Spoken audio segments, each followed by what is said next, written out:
The Life of Elon Musk. From South Africa to SpaceX, Tesla, and the Future of Technology. By Jamie Glick. Chapter 1: Childhood in South Africa, 1971 to 1988. Elon Musk's early life in Pretoria, family background, love of computers, and his first video game sale. Pretoria, South Africa. 1971.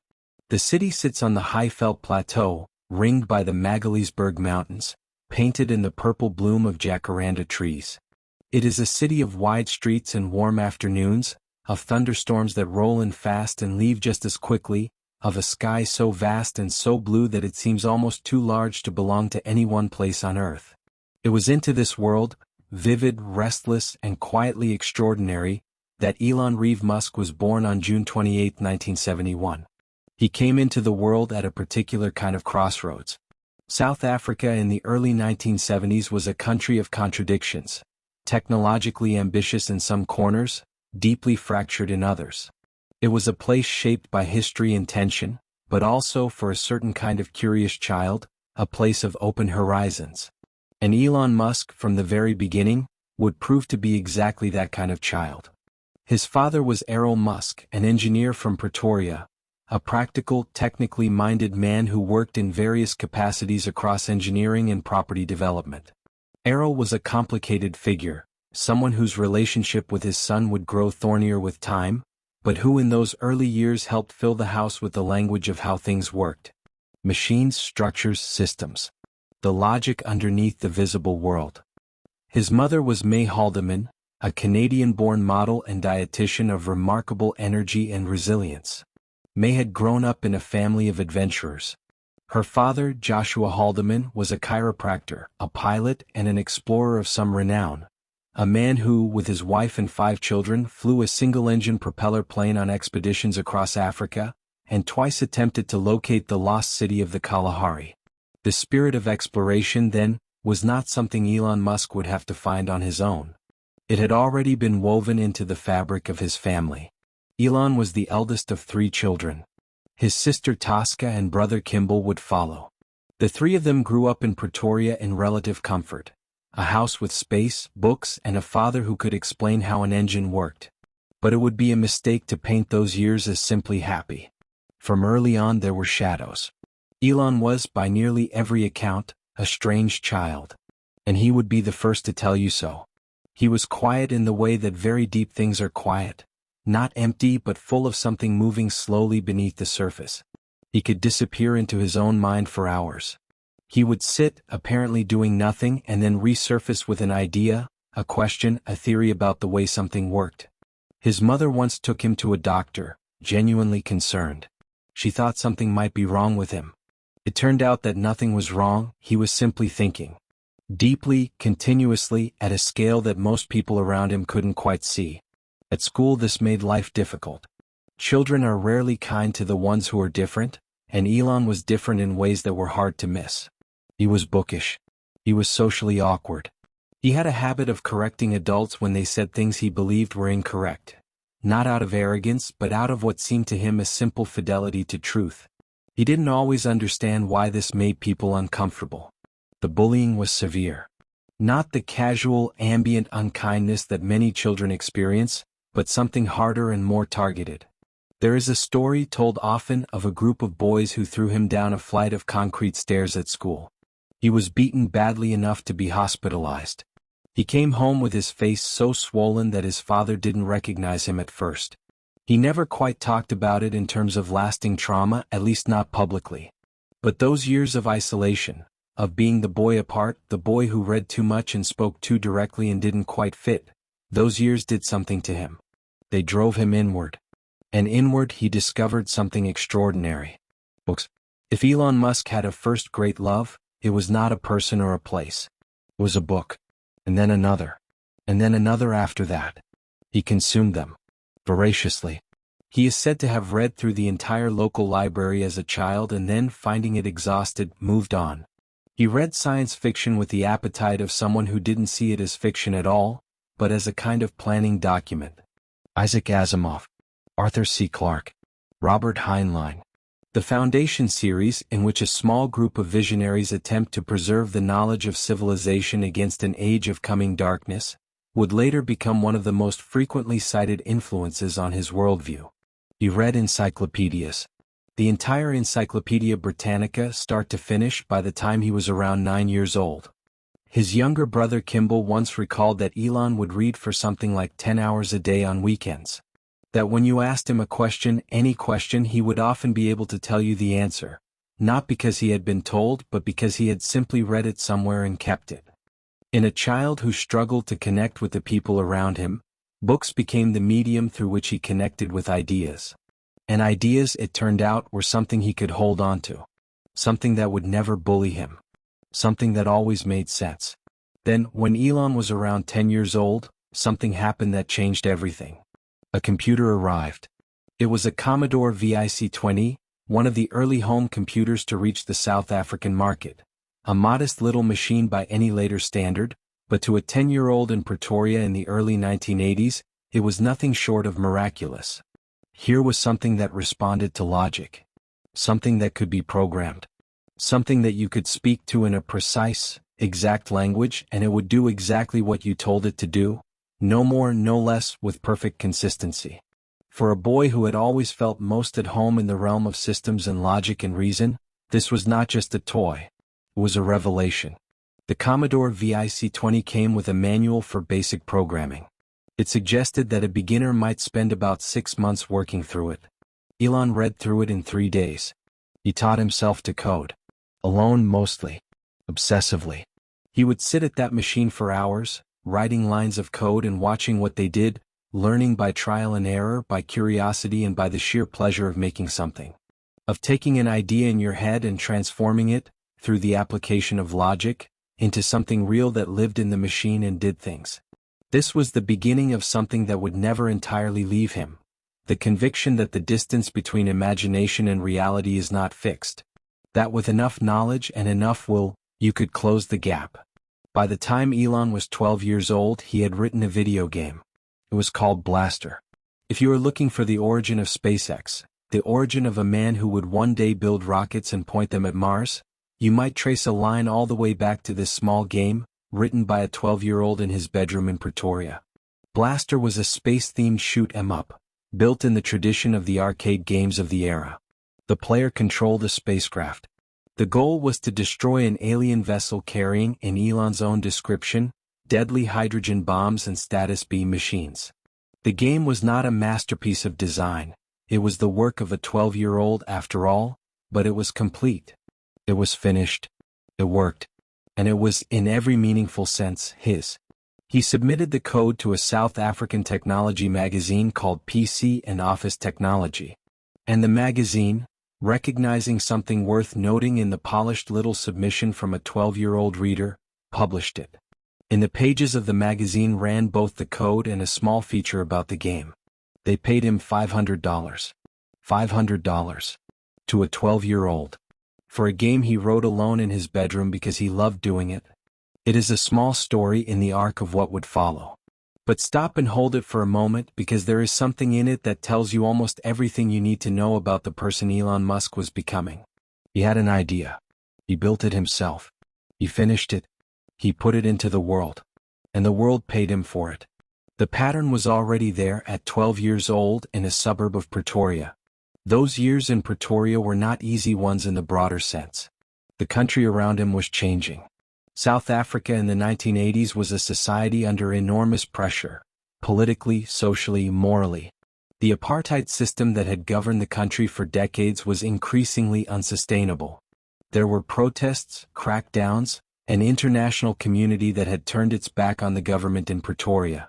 Elon Musk has said, in various interviews over the years, that he was never particularly drawn to South African society or culture in any deep way. He felt, even then, more like a citizen of somewhere larger. Of some place that hadn't quite been built yet. The books he loved were about civilizations spread across galaxies. The games he made were set in space. When he looked up at the night sky over the Highveld, he did not see a ceiling. He saw a direction. His parents separated and later divorced when he was around 10 years old. It was painful as these things always are. The family fractured in the way that families do under the weight of incompatibility. Elon eventually made the decision to live primarily with his father, a choice he would later reflect on with something close to regret, suggesting that his father's household was not the warm refuge he had perhaps hoped it would be. But still he read. Still he coded. Still he disappeared into his own mind and came back with ideas that seemed too large for a teenager in a mid-sized city on a continent that most of the world rarely thought about.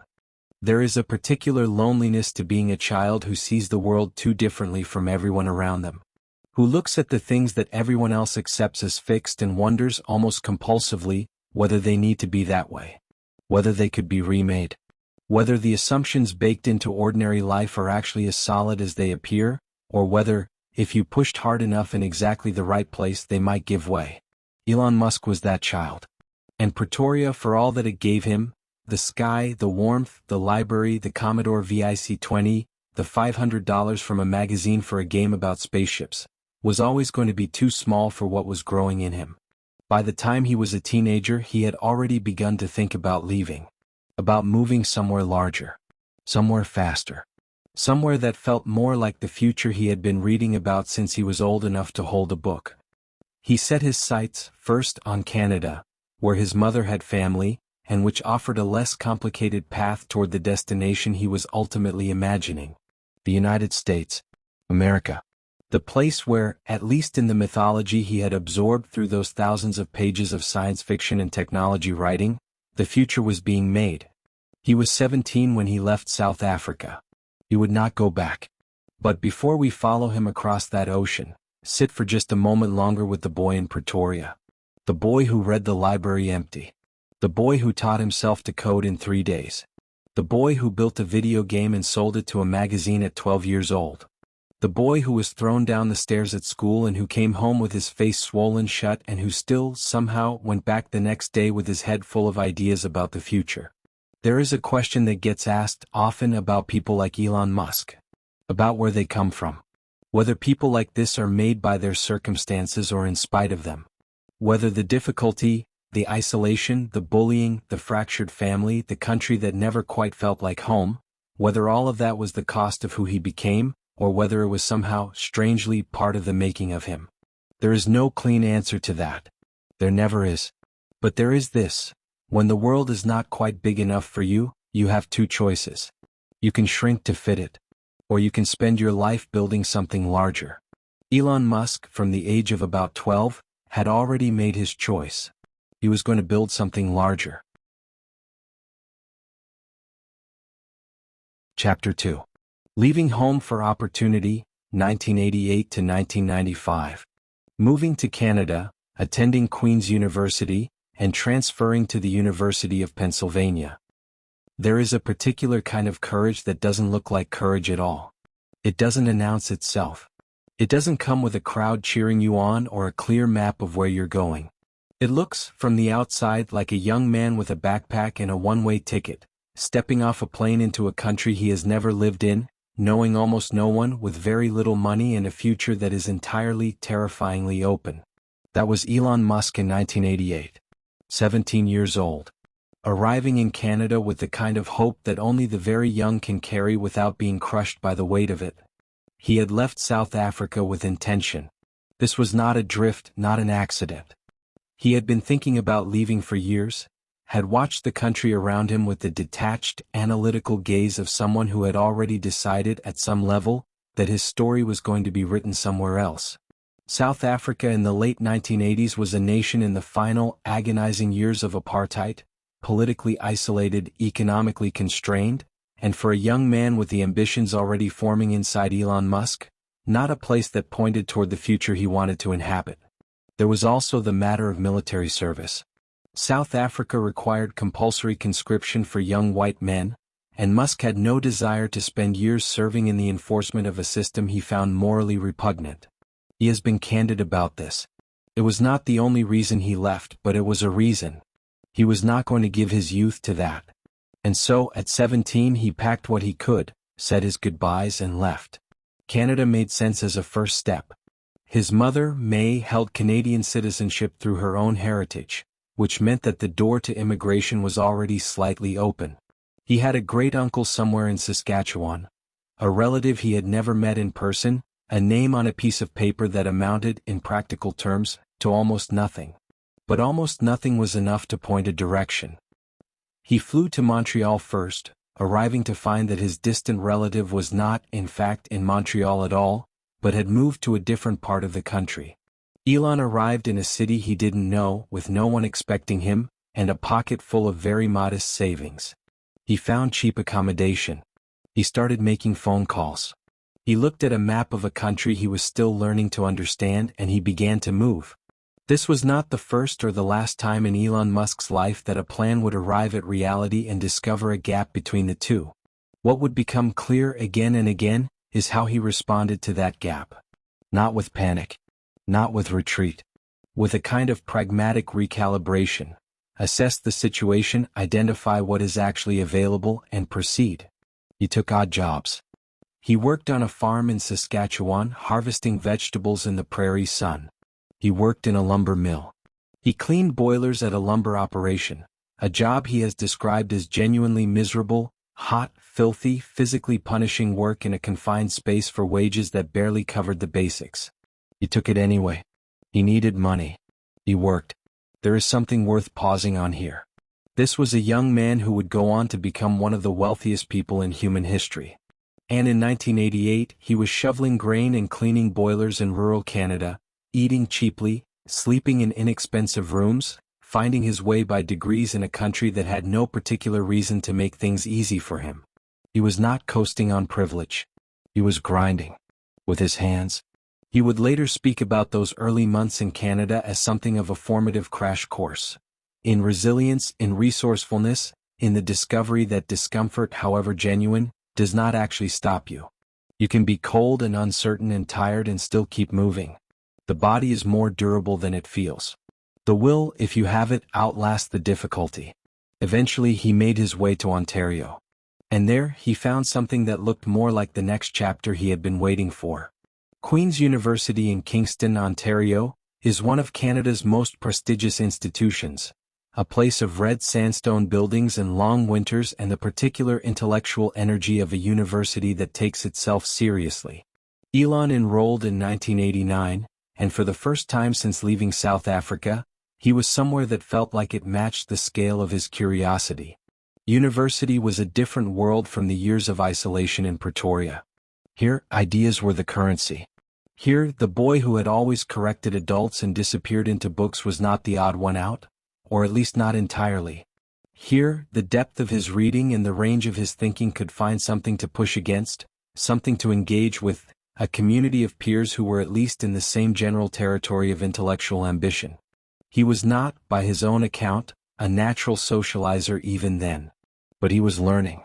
And Queen's gave him something that Pretoria never quite had, proximity to people who were curious in the same directions, people who wanted to talk about ideas at the level where he lived. It was at Queen's that Elon Musk first began to demonstrate something that would become one of his most consistent and consequential traits: the ability to find in a room full of people exactly the ones worth talking to, and then to talk to them at length and with genuine intensity about the things that mattered most. He was not afraid to approach people. Not in the way that his childhood awkwardness might have suggested. He had, somewhere in those years between Pretoria and Kingston, developed a directness that was almost disarming, a willingness to simply walk up to someone interesting and begin a conversation as though the formalities of introduction were a minor obstacle, easily set aside. He met people at Queen's who would matter to him. He was beginning, slowly, to build the network that would eventually help him build everything else. There was another discovery at Queen's equally important, less often told. He found that he was good, genuinely, surprisingly good, at understanding people. Not emotionally, not in the warm intuitive way of someone naturally empathetic, but analytically. He could look at a person, ask them a few questions and map the shape of their thinking. Could identify what motivated them, what they were afraid of, what they wanted. He used this, not cynically but practically, to communicate, to persuade, to find the people who were most aligned with what he was trying to do. He was also reading still. Always reading. Economics, physics, business, energy.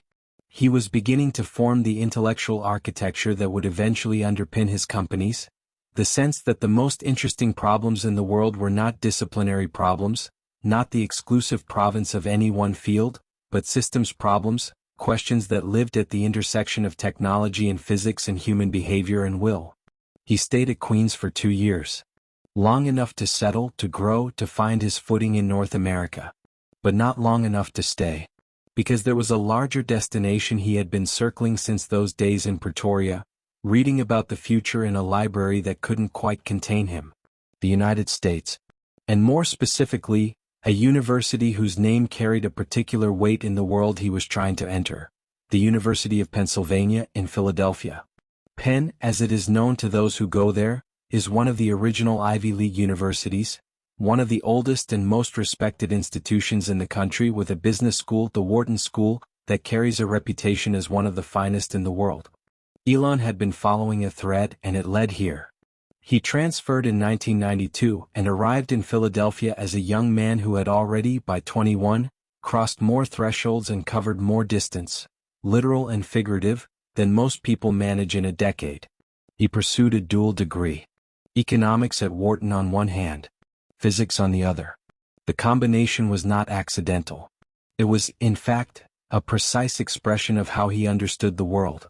Physics gave him the language of what was real, the hard laws underneath everything, the constraints that no amount of capital or cleverness could ultimately override. Economics gave him the language of what was possible, of incentives and markets and the way that human systems move and allocate and create. Together, they gave him a way of thinking about problems that would prove, in time, to be extraordinarily powerful. He was a good student. Not in the sense of someone chasing grades as an end in themselves, but in the sense of someone who was genuinely, urgently interested in understanding things. He would pursue an idea past the point where it was useful for any exam, past the point where any professor required it, simply because he wanted to know. This habit, of following an idea to its end rather than to the edge of what was required, would define his intellectual style for the rest of his life. At Penn, he began for the first time to think seriously about business.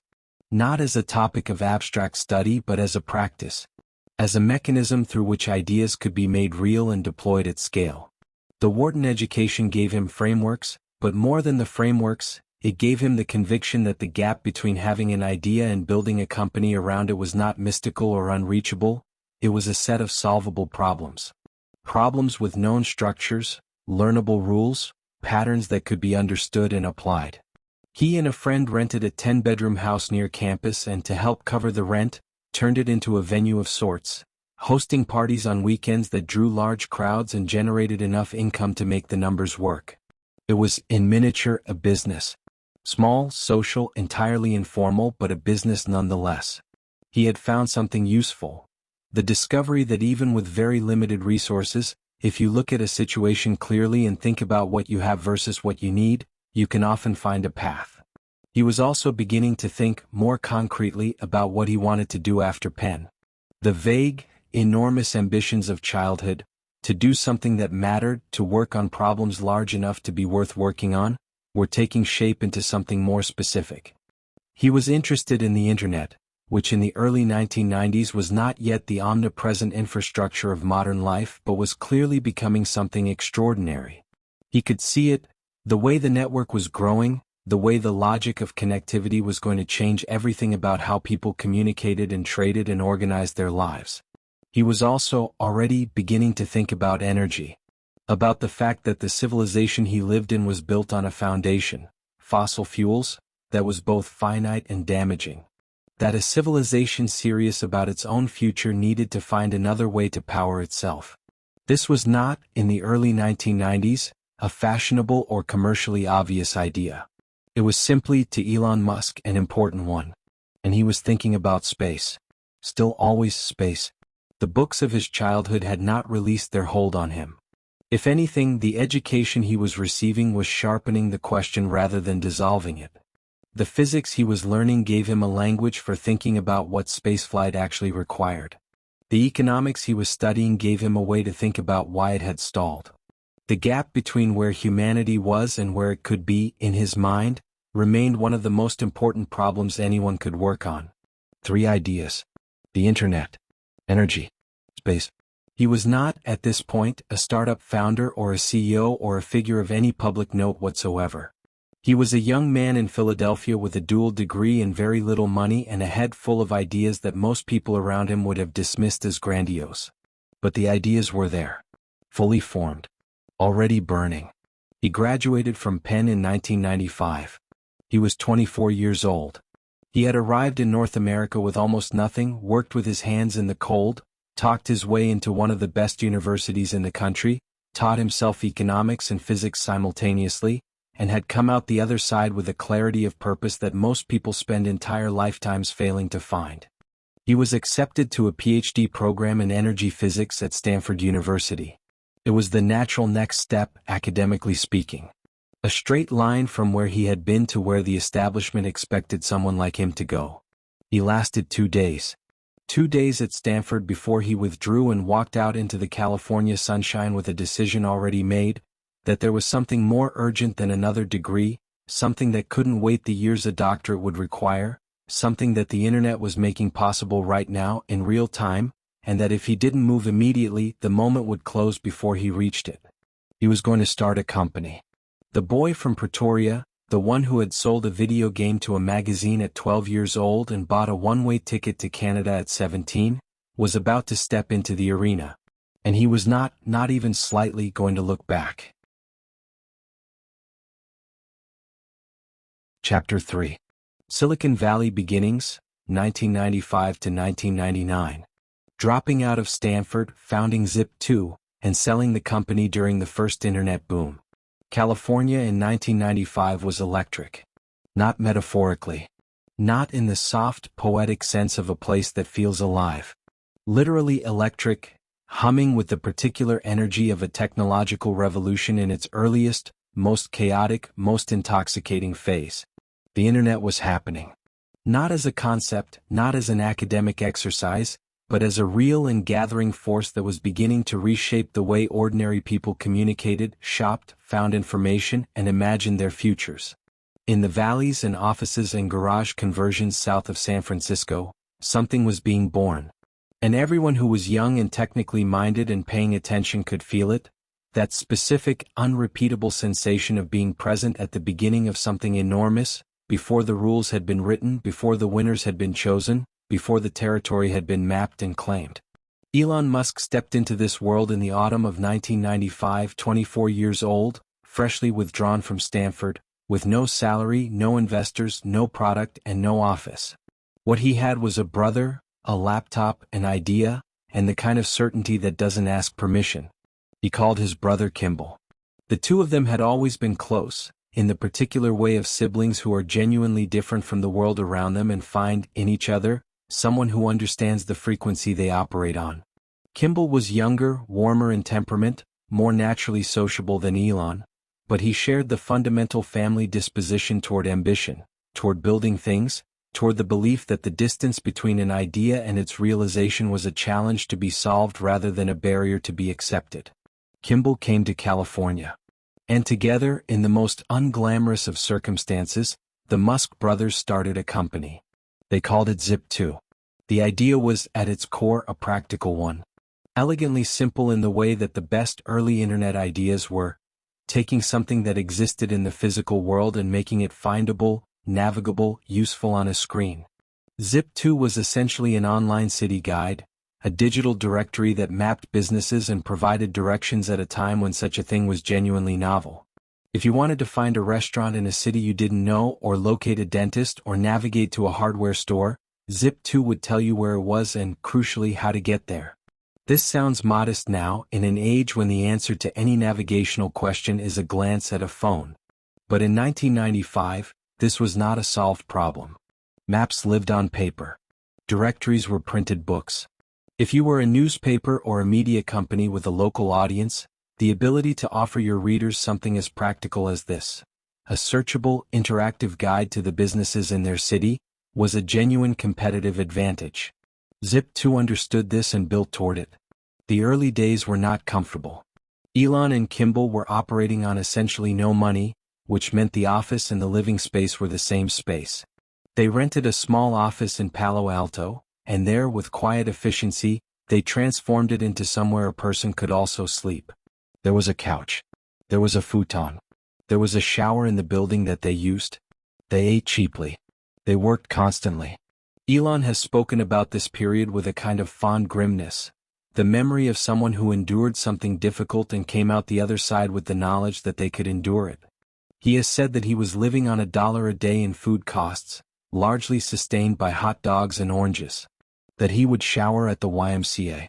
That the line between working and existing was essentially erased, because the company was everything, and everything else was simply maintenance.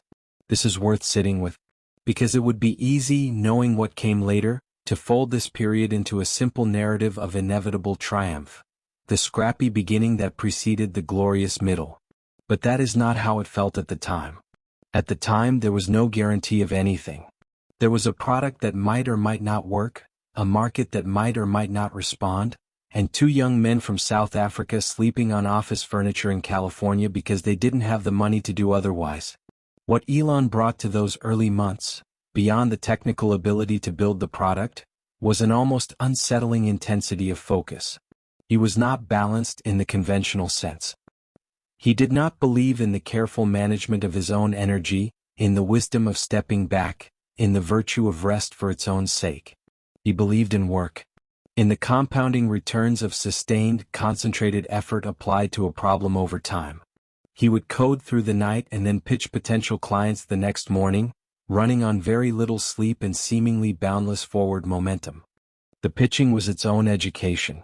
Selling an internet product to newspaper executives in 1995 was not easy. These were people whose entire professional lives had been built on the premise that information was a physical thing, printed, distributed, tangible. The idea that their readers might one day find their local businesses through a screen rather than a printed page was not intuitive to them. It required persuasion. Patient, repeated, specific persuasion. Elon was not, at this stage, a polished salesman in the traditional sense. He did not have the easy warmth of someone who makes a room comfortable simply by entering it. What he had was something different, a command of his subject so complete, and a belief in his product so unambiguous, that the conviction itself became persuasive. He knew what he was building. He knew why it mattered. He could explain it in terms that connected the abstract technology to the concrete commercial interest of the person across the table. Slowly the doors began to open. The New York Times took notice. Knight Ridder, one of the largest newspaper chains in the country, began exploring a relationship. Other media companies, looking at what Zip2 was building and beginning to understand that the internet was not going away, started paying attention. But as the company began to grow and attract real investment, something happened that Elon would experience again in the years ahead: a tension between the founder's vision and the preferences of the people who arrived with money. Investors came in. A board formed. And the board decided that what Zip2 needed to grow to the next level was professional management. An experienced CEO, someone with a track record in business, someone who was not a 20-something engineer who had been sleeping on an office couch a year earlier. Elon was moved aside as CEO.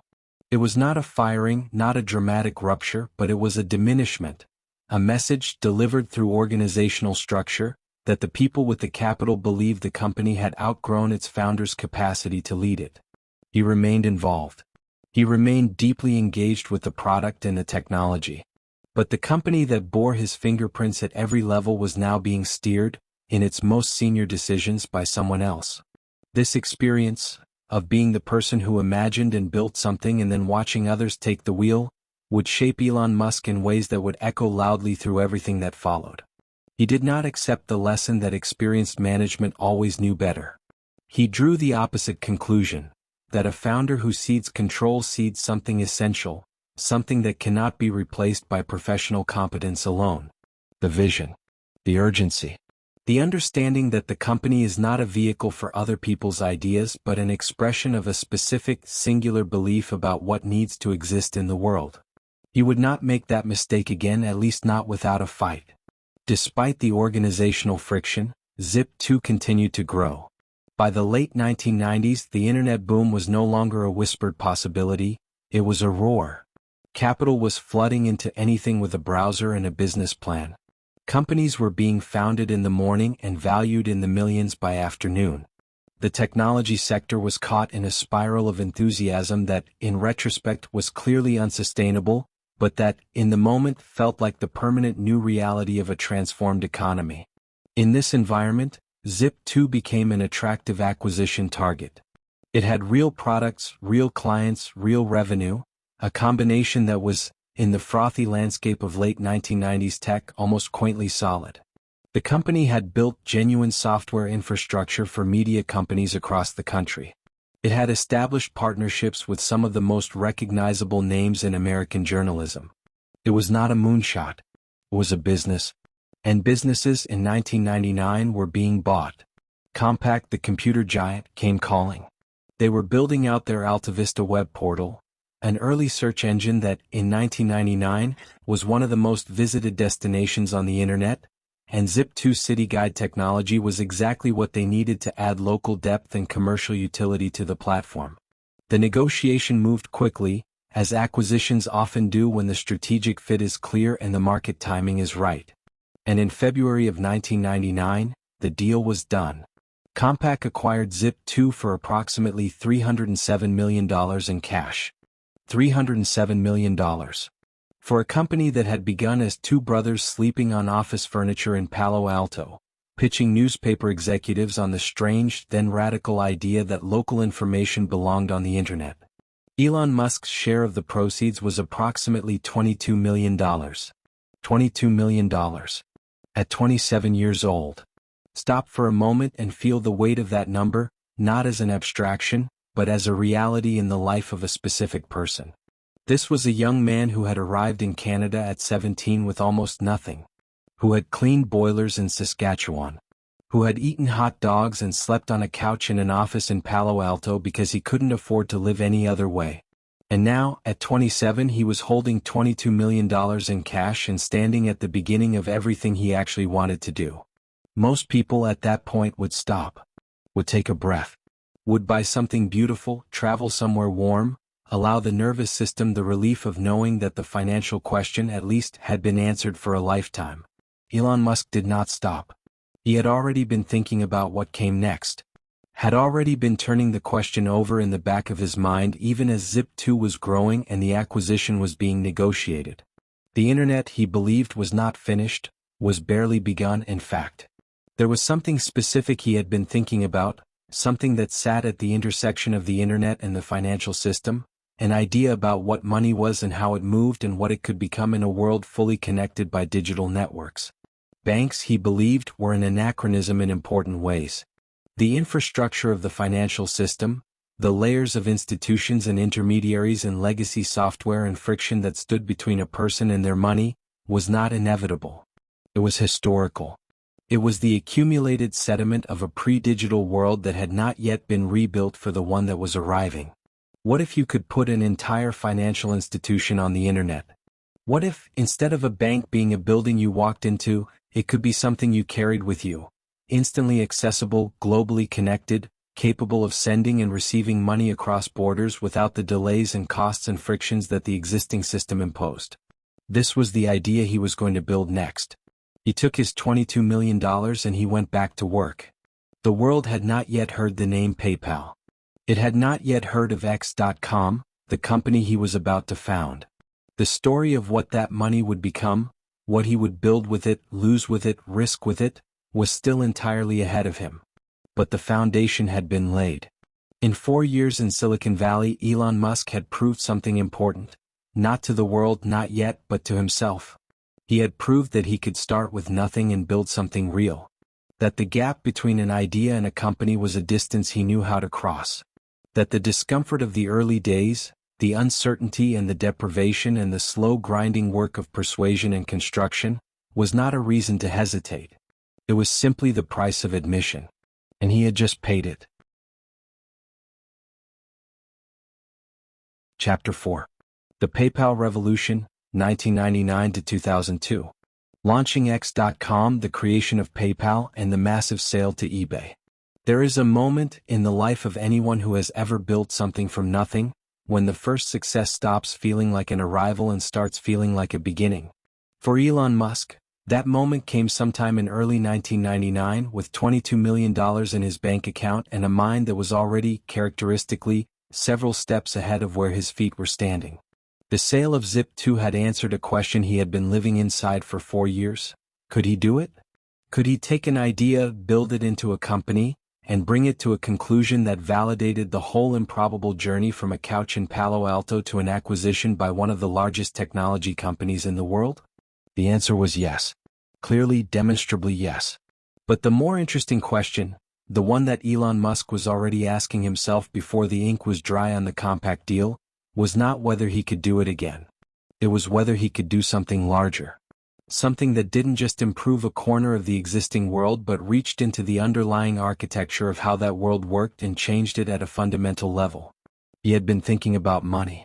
Not in the way that a newly wealthy 27-year-old might think about money, what to spend it on, where to invest it, how to protect it.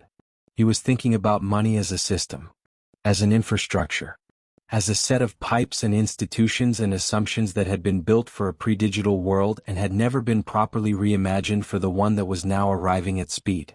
The financial system, as it existed in 1999, was a layered accumulation of historical decisions. Banks had physical branches because, for most of their history, that was the only way to interact with a customer. Transfer systems moved money slowly because the technology underpinning them had been built in an era when slow was the only option available. International transactions were expensive because the intermediaries required to navigate the complexity of cross-border finance needed to be paid. The whole system was not designed, it had simply accreted, layer upon layer, over more than a century. Elon looked at this and saw not a permanent reality but a temporary one. A system waiting to be rebuilt by someone willing to start from first principles and ask the simple, radical question. If you were designing a financial institution from scratch today for a world with the internet, what would it actually look like? The answer he arrived at was X.com. He founded the company in March of 1999, investing $12 million of his own Zip2 proceeds into it, more than half of everything he had made. This was not a casual bet. This was the kind of commitment that makes the throat tighten, that wakes you up at 3 in the morning with the specific cold clarity of someone who has put real skin in the game and is living with the consequences. He was not playing with house money. He was going all in. X.com was conceived as an internet bank, but the vision was larger than that phrase suggests. Musk wanted to build a financial services company that could do everything. Savings accounts, checking accounts, investments, insurance, all of it accessible through a website, without the need to visit a branch or fill out paper forms or wait 3 to 5 business days for anything. Fast, frictionless, available to anyone with an internet connection, regardless of where they were in the world. The technical build was intense. Elon threw himself into it with the same consuming focus he had brought to Zip2: long hours, deep involvement in the product, and insistence on understanding not just the high-level strategy but the specific, granular details of how the software worked and why. He was not a manager who delegated and reviewed. He was a builder who coded and decided and pushed and questioned and built some more. He recruited engineers. He hired people who were smart and fast and willing to work in the particular high-pressure, high-ambition environment that formed naturally around him. The culture was not casual. It was not comfortable in the soft, indulgent way that some startups cultivated as a recruitment tool. It was serious. The work was serious. The stakes, at least as Elon understood them, were serious. X.com launched to the public in late 1999, and almost immediately something interesting happened. Among all the services the company was offering, the bank accounts, the investment tools, the broader financial infrastructure, one feature began to attract a disproportionate amount of attention. A simple, almost incidental feature, the ability to send money to another person via email. Email money transfer. The idea sounds almost quaint now, fully absorbed into the fabric of daily life. But in 1999, the ability to type in an email address and send someone money, instantly, digitally, without a check, without a wire transfer, without a trip to the bank, was genuinely startling. It was one of those product moments where the reaction of the first users tells you, immediately, that you have touched something real. People didn't just find it useful. They found it almost magical. And X.com was not alone in noticing this. Across the valley, another company had arrived at a very similar insight through a different door. Confinity, founded by Peter Thiel and Max Levchin among others, had built a product called PayPal. Originally designed as a way to beam money between Palm Pilots, the handheld devices of the era, but rapidly pivoting toward the same email-based payment system that X.com was building. Two companies. The same idea. The same moment in history. The same market. A collision was inevitable, and in the compressed, winner-take-all logic of internet competition, the collision was going to be fierce. What followed was one of the most intense competitive battles in the brief history of Silicon Valley. X.com and Confinity were not just competing for customers, they were competing for survival because in a network effects business like digital payments, scale is everything. The company that reached critical mass first would be extraordinarily difficult to displace. The company that didn't reach it first might not survive at all. Both companies responded by doing something that, in any conventional business analysis, looks like madness. They started paying people to sign up. X.com offered new account holders $20 simply for joining. Confinity matched it. Then both companies began offering referral bonuses. Money paid not just for signing up yourself, but for each friend you brought into the network. The user numbers exploded. The cost of acquiring those users also exploded. Both companies were spending money at a pace that would have been unsustainable indefinitely. But the logic was not irrational, it was simply a bet on the long game. Get big fast. Get the network established. Lock in the customers and the habits before the competition can do the same. Pay now, profit later if there is a later. By early 2000, the situation had become clear to rational observers on both sides. The competition was burning through capital that neither company could afford to keep burning. The most efficient path forward was not to fight to mutual exhaustion. It was to combine. In March of 2000, X.com and Confinity merged. The combined company retained the X.com name initially, with Elon Musk as CEO. The largest shareholder in the merged entity, the person whose vision and capital had brought X.com to the table, now leading the combined operation forward. And then, almost immediately, the turbulence began. The merged company was not a harmonious entity. It was two different cultures, two different technical philosophies, two different sets of founders, suddenly occupying the same organizational space and required to function as one. The Confinity team had built PayPal on a technology stack, specifically on a Unix-based system, that they believed was more secure and more scalable than the Microsoft-based infrastructure that X.com had used. Elon believed the opposite, or at least believed that the direction X.com had been heading was the right one for the long term. This technical disagreement became a fault line. And around it, other tensions organized themselves, about strategy, about culture, about what the company was fundamentally for and where it was trying to go. The board, watching the company navigate both the internal friction and the broader turbulence of a technology market that was beginning, ominously, to wobble, grew concerned. The dot-com bubble, that extraordinary inflation of internet valuations that had made the late 1990s feel like a permanent revolution, was beginning to crack. Companies that had been worth billions on a Tuesday were worth millions on a Friday. The Nasdaq, the technology-heavy stock exchange that had been climbing for years in defiance of traditional valuation logic, was beginning the long, painful descent that would become known as the dot-com crash. In this environment, the PayPal board made a decision. In September of 2000, while Elon Musk was on his honeymoon, he had recently married Justine Wilson, a Canadian author he had met at Queen's University. The board voted to remove him as CEO and replace him with Peter Thiel. He came back from his honeymoon to find that he was no longer running the company he had founded. The manner of it, the timing, the absence of a direct confrontation, the decision made while he was literally unreachable, stung in ways that went beyond the professional. It was not just a business setback. It was a statement about how the people around him, the people he had brought together and funded and trusted, understood his leadership. And it was a lesson, searing and specific, that he carried forward. He did not leave. He remained on the board. He remained involved. He was still, by virtue of his shareholding, deeply connected to what happened next. But the CEO chair was no longer his. Peter Thiel took the helm and made a decision that would, in retrospect, define the company's identity for years to come. He chose to focus. To take the sprawling, ambitious, everything financial services vision that Elon had built X.com around and narrow it to its most powerful, most scalable, most clearly winning feature, the email payment system. PayPal. The X.com name was retired. The company became PayPal. The broader banking vision was set aside. And the focused, laser-targeted payments product was the thing that went to market, went to war against competitors and began to win. It won in a very particular place, and that place tells you something important about how great products find their first real footing. eBay. eBay, in the early 2000s, was the most important marketplace on the internet. People bought and sold everything on it: antiques, electronics, collectibles, cars, clothing, you name it.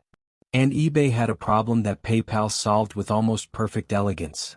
How do two strangers who have never met and will never meet exchange money safely in the course of a transaction? The existing payment mechanisms were cumbersome, slow, and unsuited to the quick, informal rhythm of eBay's marketplace. PayPal was frictionless. It was fast. It was designed for exactly the kind of person-to-person transaction that eBay was built on. eBay users adopted it with extraordinary enthusiasm, not because PayPal pushed its way in, but because users pulled it in because it solved their problem better than anything else available. By 2001, PayPal was processing payments for a significant portion of eBay's transactions. The two companies were deeply intertwined in practice, even though their relationship was complicated in theory. eBay had its own payments product, BillPoint, which it was trying to promote, and which was losing badly to PayPal despite the home field advantage. The market was speaking loudly. eBay, recognizing that the battle for payments on its own platform had been lost, made the logical decision: you cannot beat them, buy them. In July of 2002, eBay acquired PayPal for $1.5 billion in stock. $1.5 billion. Elon Musk, as the largest individual shareholder, received approximately $180 million from the sale. $180 million. From an investment of $12 million, 3 years earlier. From a company he had been removed from leading. From an idea that had been refined and focused by people who had pushed him aside and then, in doing so, had perhaps found the version of the product that was truly ready for the world. There is a complicated kind of reckoning in that outcome. The money was extraordinary. The vindication of the original idea, of the bet that the financial system could be rebuilt for the internet age, was real and substantial. But it was not an uncomplicated triumph. He had not been allowed to see his vision fully through. The company he had imagined, the everything financial institution, the X.com that would replace the bank in its entirety, had not been built. What had been built was something smaller in ambition but more perfectly executed. Something that worked spectacularly, where his broader vision might still have been ahead of its time. He took the money. And he took the lessons. 2 of them in particular would never leave him. The first was about focus. About the difference between a vision that is correct and a product that is ready. About the way that even the right idea needs to find its sharpest, most deployable form before the market can receive it. The everything bank had been the right direction. But email payments had been the right product for that moment, for that market, for that particular window of readiness in the world. The second was about control. About what happens when a founder loses the ability to direct the thing they built. He had been right about the internet and finance. He had been right that this was a transformative opportunity. But he had not been able to hold onto the wheel long enough to steer it himself. That would not happen again. Not if he could help it. In every company that came after, the question of control, of maintaining the founder's grip on the direction and the culture and the fundamental decisions, would be something he fought for, openly and sometimes fiercely, from the very beginning. He was 31 years old. He had founded 2 companies, sold both of them, and made himself wealthy beyond anything that the boy in Pretoria could have imagined. He had learned things about building and leading and losing and persisting that no business school could have taught him. And he had $180 million, which he was about to deploy with a seriousness of purpose that would leave everyone around him, alternately, astonished and afraid for him. Because the problems he wanted to work on next were not internet problems. They were not financial problems. They were not the kind of problems that could be solved with a laptop and a rented office and a couch to sleep on. They were rocket problems. And rocket problems, as anyone who had looked at them seriously would tell you, had a way of consuming everything you gave them and asking for more. Elon Musk was about to find out exactly how true that was. Chapter 5. Betting Everything on SpaceX, 2002 to 2008. founding SpaceX and surviving multiple rocket failures before the first successful launch.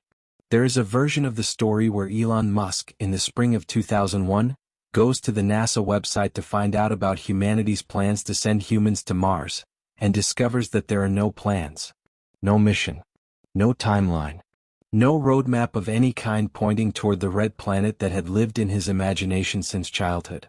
He has told this story himself, with a mixture of disbelief and something approaching indignation, the reaction of a man who had assumed, reasonably enough, that the space agency of the most technologically advanced nation on Earth would be actively working toward the most obvious and important goal in the history of exploration, and who found instead a kind of institutional silence on the subject.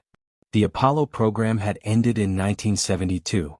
In the 3 decades since, humanity had not sent a single person beyond low Earth orbit. The International Space Station was being built, piece by piece, in the sky above, an extraordinary engineering achievement in its own right, but one that circled the Earth rather than leaving it behind. Mars, the destination that had seemed almost within reach in the optimistic glow of the Apollo years, had receded back into the realm of the distant and theoretical. Elon Musk found this unacceptable. Not frustrating. Not disappointing. Unacceptable, in the specific active sense of a person who has identified something wrong with the world and has decided, with the full weight of their attention and resources, to do something about it. He began in late 2001 by thinking about a project he called Mars Oasis. The concept was essentially a publicity stunt, but a spectacular one with a serious purpose underneath it. He wanted to land a small greenhouse on the surface of Mars, grow plants in Martian soil, and broadcast the images back to Earth. The goal was not scientific primarily. It was emotional. It was to reawaken in the public and in the political establishment that funded NASA, the sense of possibility and wonder that the space program had once generated and had since allowed to quietly fade. He began looking for a rocket to buy.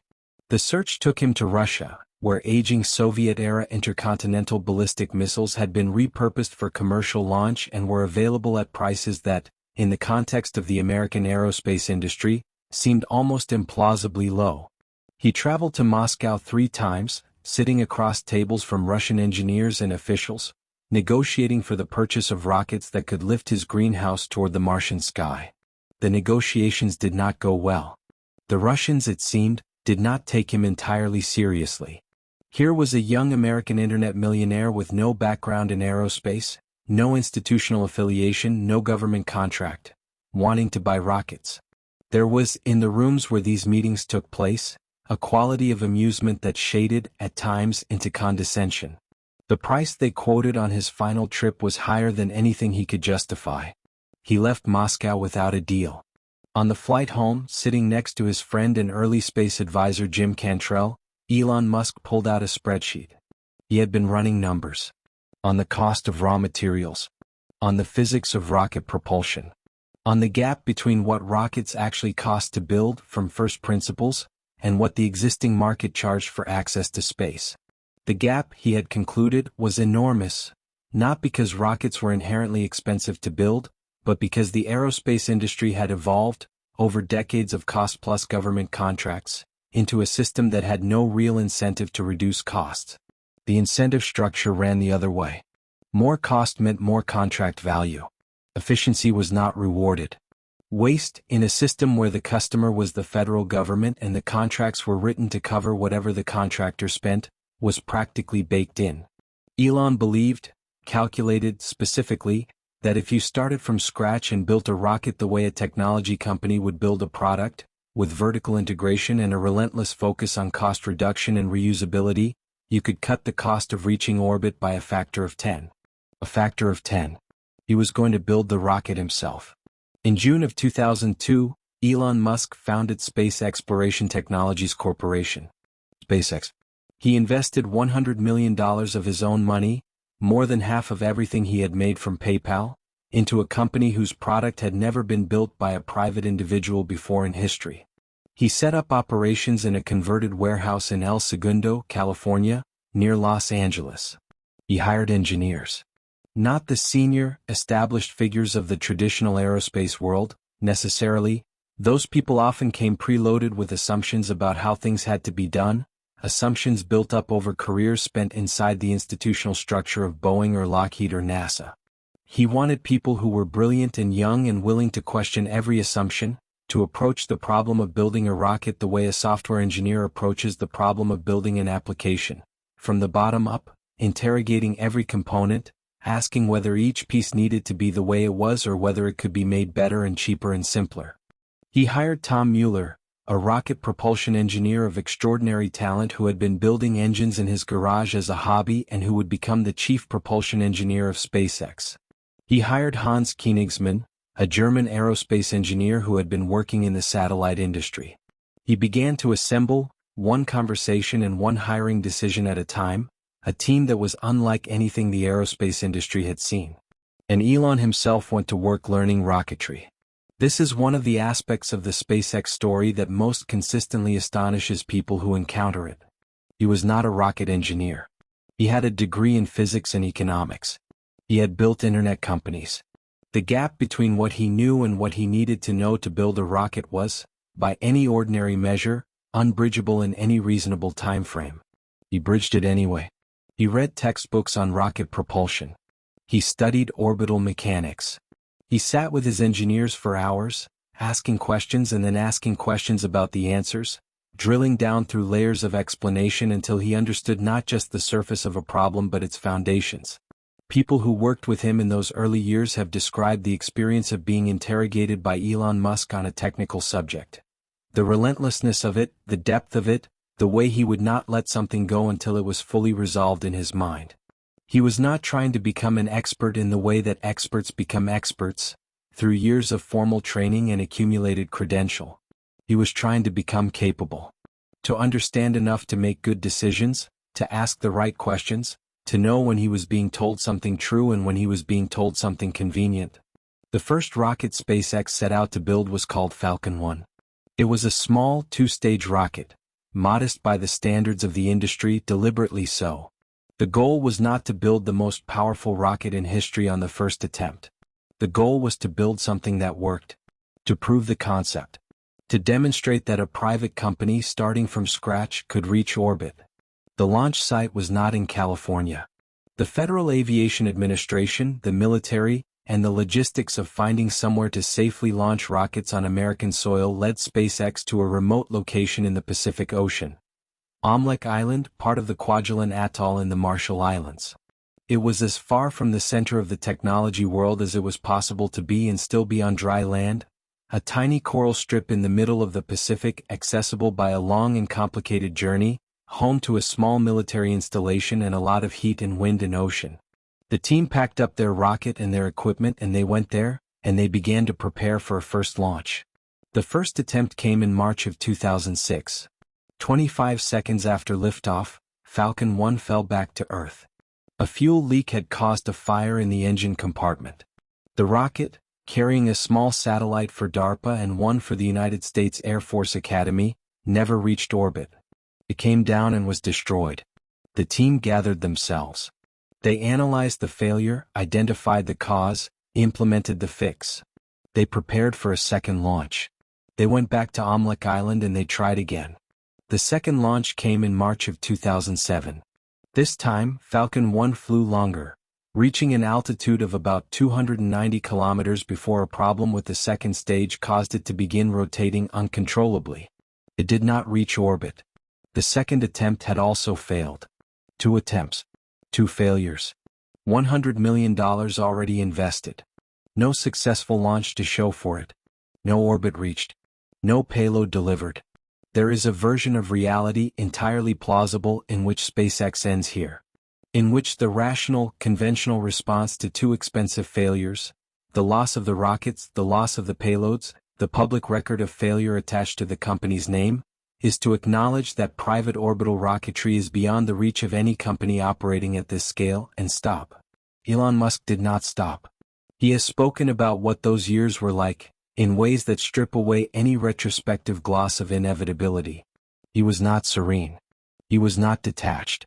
He was a person under enormous stress, watching money disappear and failures accumulate, carrying the knowledge that the resources he had brought to this project were finite and that each failed launch brought the end of those resources closer. His personal life during this period was also fracturing. His marriage to Justine was under pressure. The weight of his obsessive focus on his companies, the emotional distance that his intensity of work created, the sheer consuming nature of building two enormous ventures simultaneously. The marriage would end in divorce in 2008. He was, in those middle years of the decade, a man whose professional and personal worlds were both under extraordinary strain at the same time. Because SpaceX was not the only thing he was building. In 2004, in the middle of the rocket failures and the resource drain and the relentless pressure of trying to make SpaceX work, Elon Musk had joined a small electric vehicle company as its chairman and lead investor. That company was Tesla. He was running two companies simultaneously, one trying to revolutionize space travel, one trying to revolutionize the automobile industry.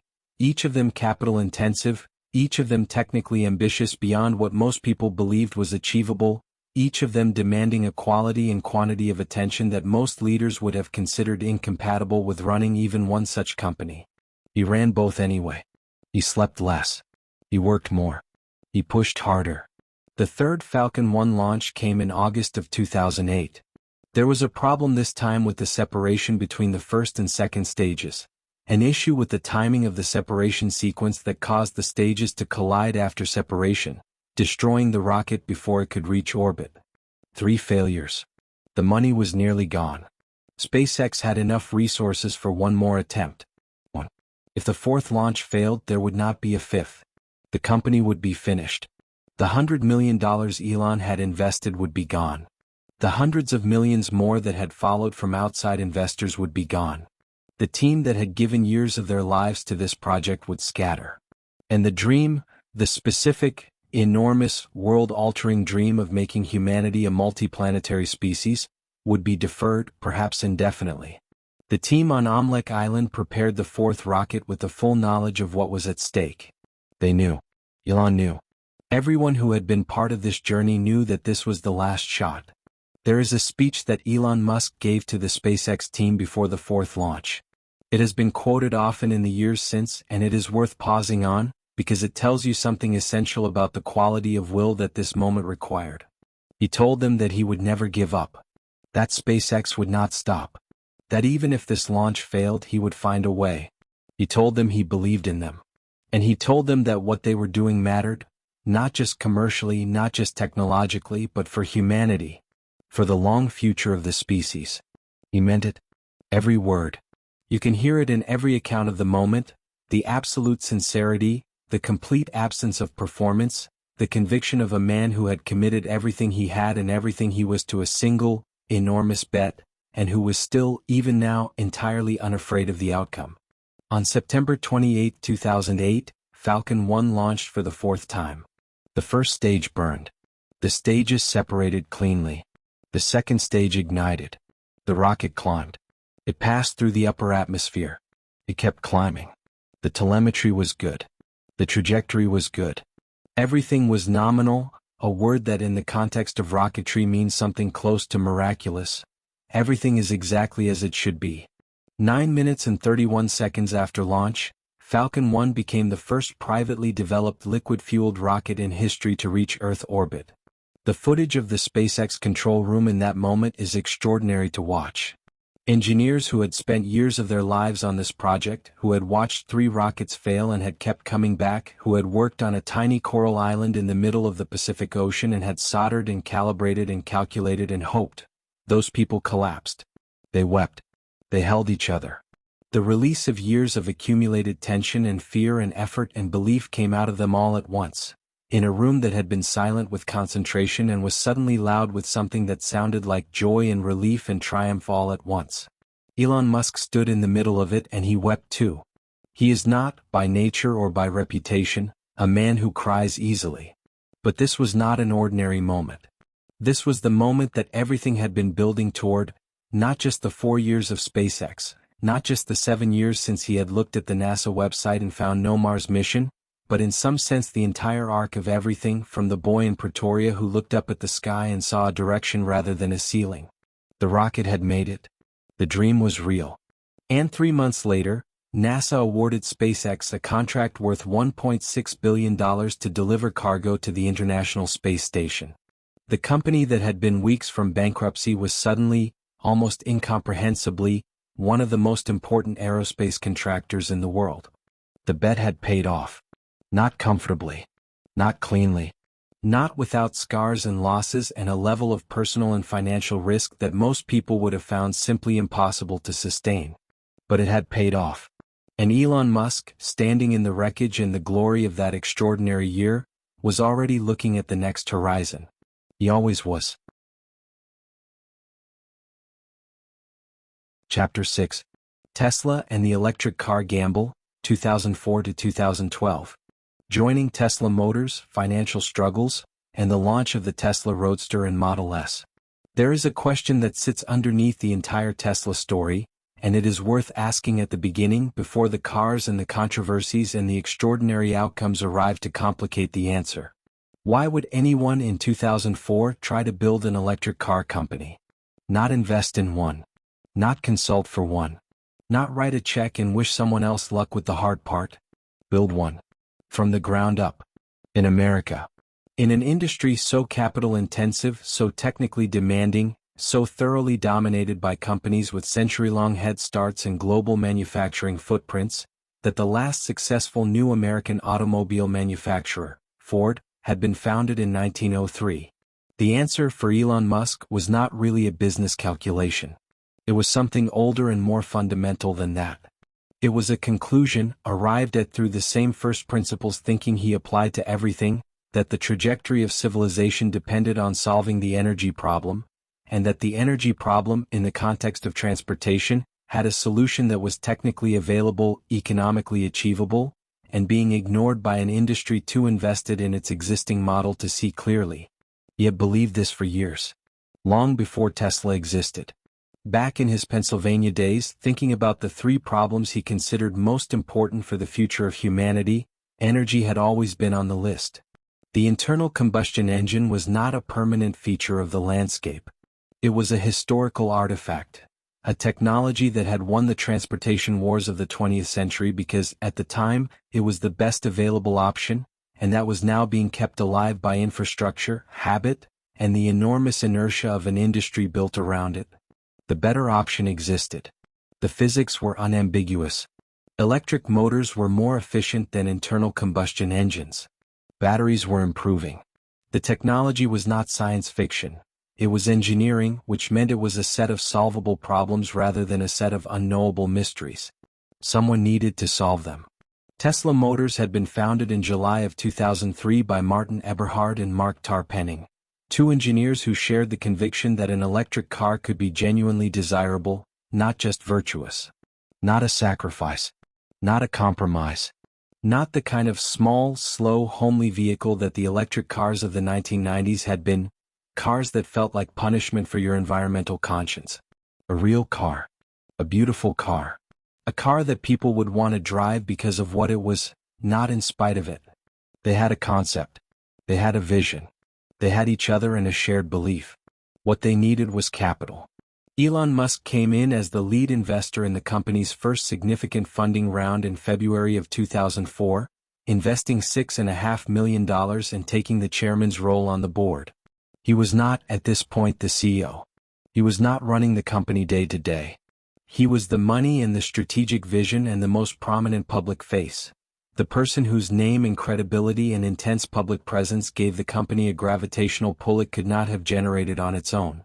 But he was also, from the beginning, deeply involved in the product. He had opinions, strong, specific technical opinions, about what the car needed to be. About the performance targets it should hit. About the decisions that would determine whether Tesla built something that changed the world or something that ended up as a footnote. The first product was the Roadster. It was a decision that made sense strategically, even if it seemed counterintuitive at first. Rather than beginning with a mass-market vehicle, a car priced for ordinary people built in the hundreds of thousands, Tesla began at the top. A sports car. Expensive, exclusive, viscerally exciting. Built on a modified version of the Lotus Elise chassis, powered by a battery pack assembled from thousands of small lithium-ion cells of the kind used in laptop computers, capable of accelerating from 0 to 60 miles per hour in under 4 seconds. The logic was explicit. Tesla could not compete with the established automakers on volume or cost, not yet. But it could compete on desire. It could build a car that wealthy early adopters would want so badly that the premium price became irrelevant. It could use the revenue and the attention generated by that first vehicle to fund the development of the next one, which would be less expensive. And then the next, less expensive still. A cascade, start at the top, work down, use each generation to finance the one that follows. Elon called this the secret master plan. He published it almost defiantly on the Tesla website in 2006. Build a sports car. Use the money to build an affordable car. Use that money to build an even more affordable car. While doing all of this, also provide zero-emission electric power generation options. It was a roadmap written in public, for a destination that most of the automotive industry privately considered unreachable. But between the plan and the execution lay a distance full of difficulty. The Roadster's development was a protracted, expensive, frequently agonizing process. The relationship between Tesla and Lotus, whose chassis they were adapting, was complicated. The battery technology was harder to optimize than projected. The cost of the car kept rising as the engineering reality asserted itself against the original estimates. The timeline kept extending. The original target price of around $90,000 crept upward. The original delivery date came and went without cars in customers' hands. And beneath these product challenges, there was organizational turbulence. The relationship between Elon Musk and Martin Eberhard, the CEO he had backed and funded, deteriorated badly. There were disagreements about costs, about management decisions, about the direction of the company. Eberhard was replaced as CEO in 2007, the beginning of a leadership transition that was painful and public and would eventually result in litigation between the parties. A messy, acrimonious chapter in the company's early history that left wounds on both sides. Elon took the CEO role himself in October of 2008. This was not a calm, strategic succession. This was a rescue operation, taken on in one of the most difficult moments in the company's existence, in one of the most difficult moments of Elon's life. Because 2008 was the year that everything was simultaneously on fire. SpaceX, as we have already seen, was days from bankruptcy in the autumn of 2008, staking everything on a fourth Falcon 1 launch that had to succeed or the company was finished. Tesla was in equally desperate straits, burning through cash, behind on its product timeline, entering a global financial crisis that was freezing credit markets and making investors deeply reluctant to commit new capital to anything, let alone an unproven electric car startup. Elon was also going through a divorce. His marriage to Justine had ended.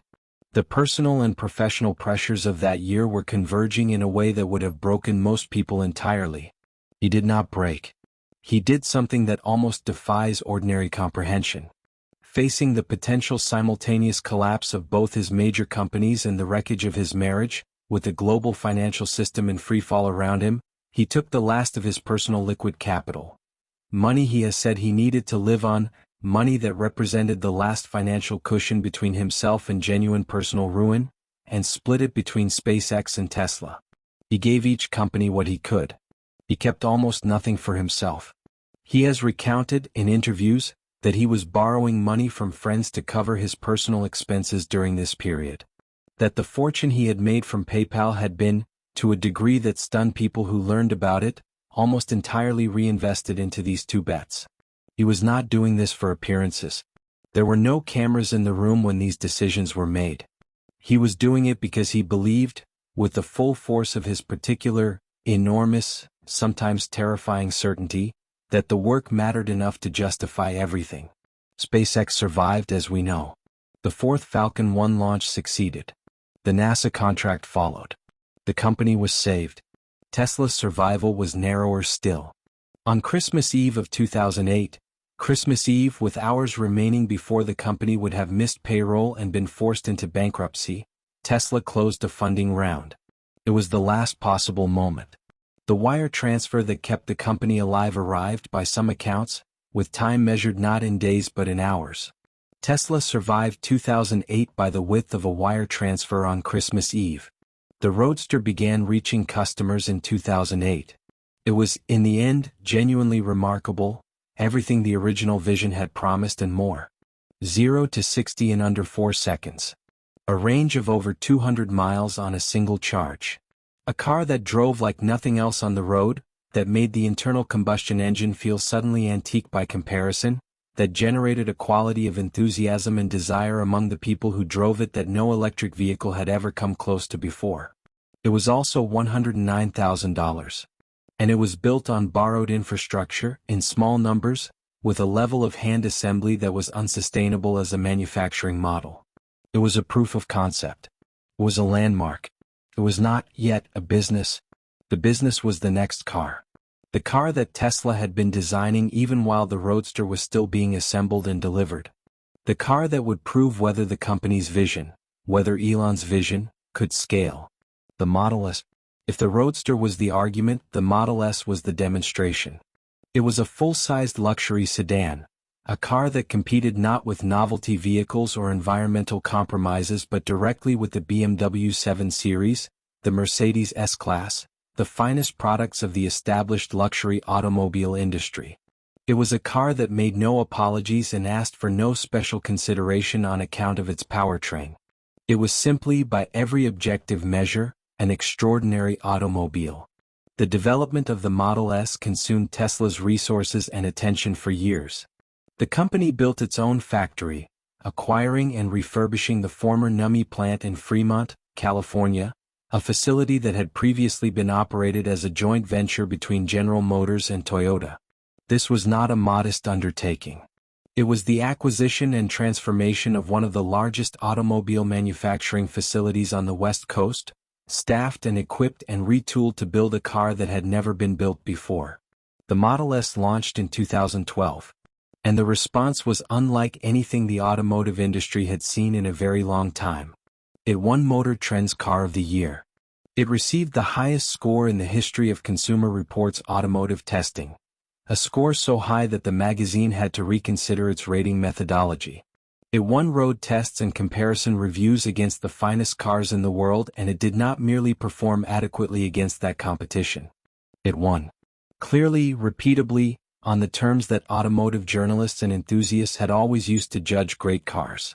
It was fast, faster than almost anything else on the road, with an electric motor's instantaneous torque delivering acceleration that felt, to first-time drivers, almost physical in its impact. It was quiet. It was sophisticated. It had a 17-inch touchscreen at the center of its dashboard that made every other car's interior feel suddenly dated. It had over-the-air software updates that could improve the car after purchase, a concept so foreign to the automotive industry that most people initially couldn't quite believe it was real. And it had a range, up to 265 miles on a single charge depending on the version, that made the anxiety about running out of power, which had haunted electric vehicles since their earliest days, feel manageable. Not eliminated, not yet. But manageable. Tesla began building a network of supercharger stations, fast-charging facilities placed along major travel routes, capable of adding significant range in 30 minutes or less. It was the infrastructure play that the electric vehicle industry had always needed and never had, the physical network that made long-distance travel in an electric car a practical reality rather than a theoretical possibility. The world began to pay attention in a different way. Not just the automotive press. Not just the technology enthusiasts who had been following Tesla since the Roadster days. The mainstream. The people who had been watching from a distance, skeptical but curious, waiting to see whether this was a real company making real cars or an elaborate exercise in wishful thinking. It was real. The Model S made it undeniable. By the end of 2012, Tesla had delivered more than 2,000 Model S sedans. The order book was growing. The supercharger network was expanding. The factory in Fremont was ramping up production. The company that had nearly died on Christmas Eve 4 years earlier was beginning, for the first time, to look not just survivable but powerful. Elon Musk, standing at the end of this chapter of the story, was something he had not quite been before. He was not just a successful technology entrepreneur, the kind of person Silicon Valley produced with some regularity, the kind of person whose story ended with a successful exit and a place on a board of directors. He was something less easily categorized.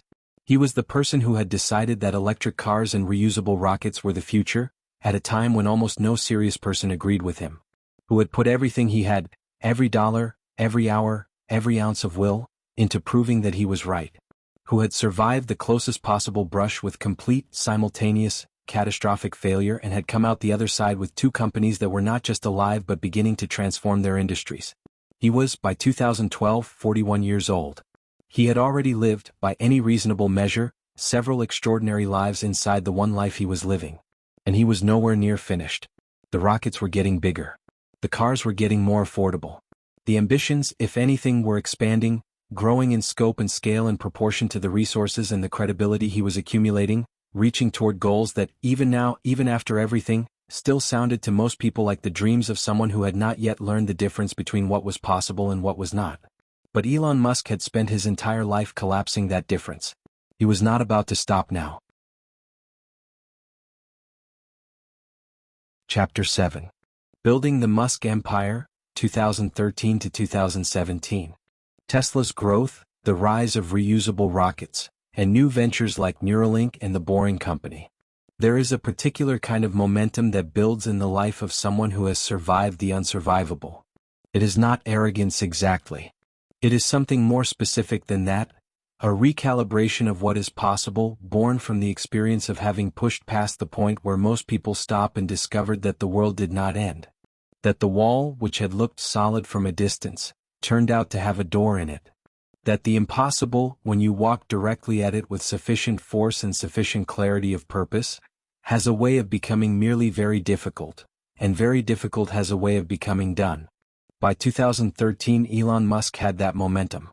And the years that followed, from 2013 through 2017, would be the years in which he stopped being a remarkable entrepreneur and became something harder to name.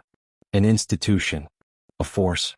A person whose ambitions had grown so large and so varied that the normal vocabulary of business and technology struggled to contain them. The story of these years is not one story. It is several, running in parallel, braided together by the singular focus of the man at the center of all of them. It begins with Tesla. The Model S had changed the conversation. That much was clear by the end of 2012. But changing the conversation and changing the industry are different things, and the distance between them is measured in cars sold, factories built, supply chains established, and the grinding, unglamorous work of turning a promising startup into a durable, scalable manufacturer. Tesla in 2013 was still a company that most serious automotive analysts considered fragile. It had a brilliant product and a devoted customer base and a CEO whose public profile was unlike anything the car industry had ever produced. But it also had a manufacturing operation that was learning as it went, a cost structure that made profitability difficult at the volumes it was then achieving, and a broader market that was still largely watching from a careful distance. The first quarter of 2013 changed some minds. Tesla reported its first quarterly profit, modest but real. The stock, which had been trading at around $30 at the beginning of the year, began to climb. By the middle of 2013, it had passed $100. By the end of the year, it had passed $150. Investors who had been skeptical were becoming believers.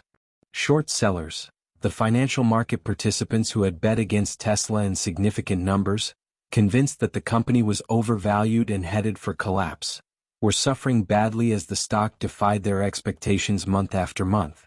The Model S was winning awards and road tests in the hearts of the people who drove it, and those people were talking. Not just to their friends but to the press, to social media, to anyone who would listen. Tesla was generating a quality of customer enthusiasm that the traditional automotive industry, with its focus groups and marketing campaigns and dealer networks, had never quite managed to manufacture. In 2013, Tesla also launched something that would quietly prove to be as important as the car itself. The supercharger network, rapidly expanding along the major corridors of American travel. By the end of 2013, you could drive a Tesla from Los Angeles to New York, charging along the way. The charging was free. The speed was improving. The anxiety about range, the psychological barrier that had kept so many potential electric vehicle buyers hesitant, was dissolving, not through argument but through experience. The Model X followed. A crossover SUV, the Model X was Tesla's attempt to prove that the electric drivetrain could work not just in a sleek sedan but in the larger, more practical form factor that American buyers had been gravitating toward for decades. It had falcon wing rear doors, a theatrical flourish that divided opinion, because they were complicated to engineer and slow to open and close, but that also demonstrated something important about the company's philosophy, that every design decision was an opportunity to do something unexpected, to refuse the assumption that the sensible choice was the only choice. The Model X was delayed. It was more expensive than projected. Its production ramp was difficult in ways that would become familiar. Tesla had a consistent tendency to announce ambitious timelines and then miss them, to promise volumes and then fall short, in ways that frustrated customers and delighted critics. But the car, when it arrived, was extraordinary. It drove beautifully.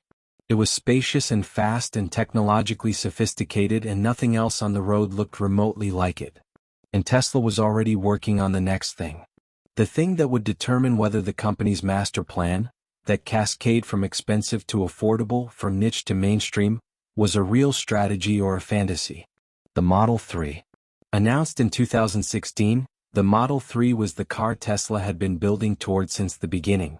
A mass-market electric vehicle, priced at around $35,000, targeted at the enormous middle of the automotive market that the Roadster and the Model S had never reached.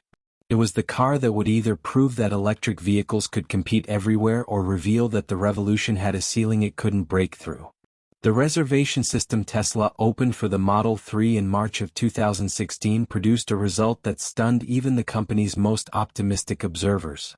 Within the first 24 hours, more than 180,000 people put down a $1,000 deposit for a car they had never driven, built by a company still in the process of proving it could manufacture at scale, due for delivery in a time frame that everyone with any knowledge of automotive production regarded as optimistic to the point of fantasy.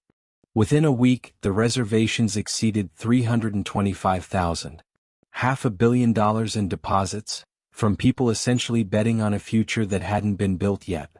It was an extraordinary act of public confidence in a company and a person. And it placed on Tesla's shoulders an obligation to actually deliver at scale on a promise that the entire world was now watching.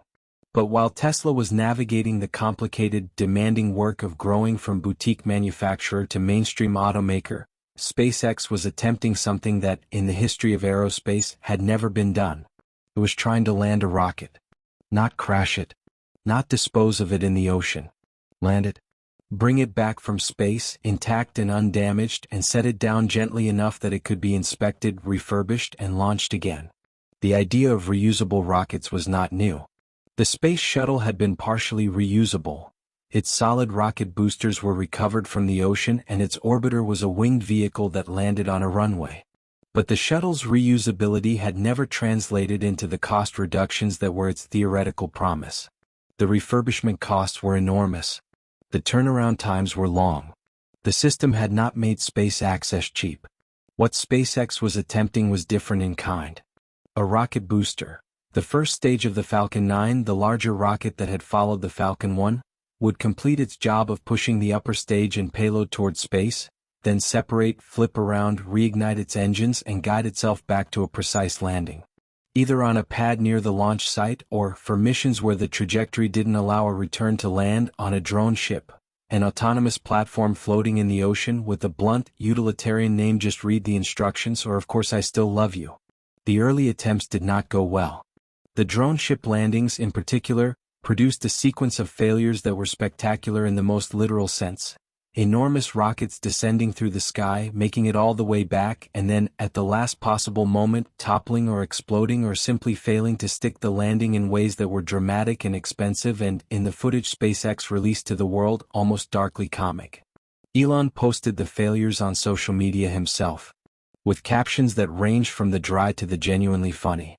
The transparency was deliberate, a statement that SpaceX was not trying to hide its learning process, that failure was a step and not a verdict, that the willingness to share the difficulty was part of the culture of the company.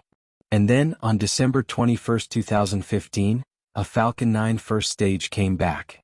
It launched its payload to orbit.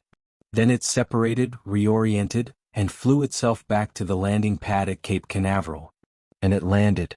Smoothly, precisely, on legs that deployed from its base, settling onto the concrete with the calm finality of something that had always been possible and was now unmistakably real. The footage spread instantly. Millions of people watched a rocket land itself for the first time in history and felt something that is not easy to articulate. A sense that the future, which had been talked about for decades, was finally actually arriving. That the version of space travel that science fiction had always promised, in which rockets were tools rather than single-use fireworks, was no longer a dream but a demonstrated fact. In April of 2016, SpaceX landed a booster on the drone ship for the first time. The orbital trajectories that had made ocean landings necessary were now within the reusable architecture. The system was working. The cost of reaching orbit was actually beginning, to fall. By 2017, SpaceX had landed boosters more than a dozen times. It had reflown a used booster for the first time in history, taking a first stage that had already been to space, refurbishing it, and launching it again, proving that the reusability was not a stunt but a sustainable practice. The economics of the rocket industry were changing. Not quickly enough, yet, to transform everything. But the direction was clear. And in September of 2016, at the International Astronautical Congress in Guadalajara, Mexico, Elon Musk stood on a stage and told the world what all of this was for. He presented the Interplanetary Transport System, a rocket and spacecraft architecture designed not for satellites, not for the International Space Station, not for any of the incremental goals that had defined human spaceflight since Apollo. It was designed for Mars. For the transportation of large numbers of people to the surface of another planet. For the establishment of a self-sustaining human civilization beyond Earth. He gave a timeline. He gave cost estimates. He described, in specific technical detail, how the system would work. The propellant depots, the refueling in orbit, the aerodynamic entry into the Martian atmosphere, the powered landing on the surface. The audience in Guadalajara was composed of aerospace professionals, people who had spent careers in the industry, who understood orbital mechanics and propulsion systems and the engineering challenges of interplanetary travel at a level of depth that made most public discussions of space seem childishly vague. These people did not receive Elon's presentation with easy credulity. They had questions. They had doubts. The timeline in particular struck many of them as wildly optimistic. But they could not dismiss the technical substance. The architecture was real. The rockets that were landing themselves in videos that the whole world had watched were real. The person standing at the podium was not a dreamer giving a TED Talk. He was the founder of a company that had built those rockets in his own factory with his own money, starting from nothing. The dream was backed by demonstrated capability. And that combination, enormous ambition grounded in real engineering, was something the aerospace world had not seen before. While SpaceX was reaching toward Mars, Elon was also turning his attention to problems closer to Earth. Much closer in some cases. Los Angeles traffic. It sounds almost comic, set against the backdrop of reusable rockets and interplanetary ambitions. But sitting in traffic on the 405 freeway one day in 2016, Elon Musk did what he always did with a problem that frustrated him. He thought about it from first principles, asked why it had to be this way, and concluded that it didn't. Traffic, he reasoned, was fundamentally a two-dimensional problem. All the cars were competing for the same surface. The solution was to add dimensions, to move traffic underground in tunnels, where a network of tunnels could multiply the effective capacity of the transportation system without consuming any additional surface area. He posted on Twitter that he was going to start a tunneling company. Many people assumed it was a joke. It was not a joke. The Boring Company, the name a deliberate double meaning, tunneling being boring in the most literal mechanical sense, was founded in late 2016. It began digging a test tunnel beneath the SpaceX parking lot in Hawthorne, California. The goal was not just to build tunnels but to build them faster and cheaper than existing tunneling technology allowed, to bring the same first principles cost reduction to underground transportation that SpaceX had brought to rocketry. The company developed the Loop system, A network of tunnels through which electric vehicles carried on electric sleds would travel at high speed between stations. The vision was modest compared to the Hyperloop concept Elon had publicly proposed in 2013, a system of pressurized tubes in which passenger pods could travel at near supersonic speeds, but it was buildable, demonstrable, and potentially transformative for urban mobility. And in July of 2016 he co-founded Neuralink. If SpaceX was about the long-term survival of humanity as a species, and Tesla was about the sustainability of civilization's energy and transportation systems, Neuralink was about something more intimate and more philosophically vertiginous: the relationship between the human mind and the machines it was creating.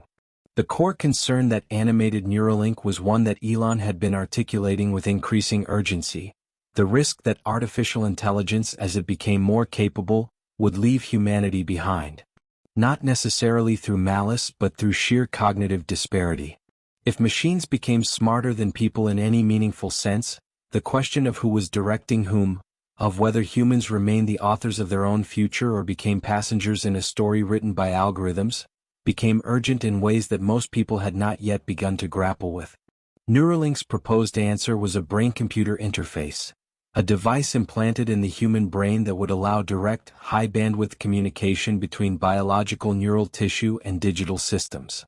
Not the clumsy, indirect communication of fingers on a keyboard or voice into a microphone, but something faster and richer, a genuine merging of human cognition with the computational power of machines. The science was real, if early. Brain-computer interfaces had existed in research settings for years, allowing paralyzed patients to control computers with their thoughts. What Neuralink proposed was something vastly more sophisticated: a device with thousands of electrodes, capable of reading and writing neural signals at a resolution that existing technology couldn't approach, implanted with a surgical precision that would require a robotic surgeon of its own design. It was, even by the standards of Elon Musk's portfolio, an audacious proposition. The regulatory challenges alone were enormous. The scientific challenges were greater.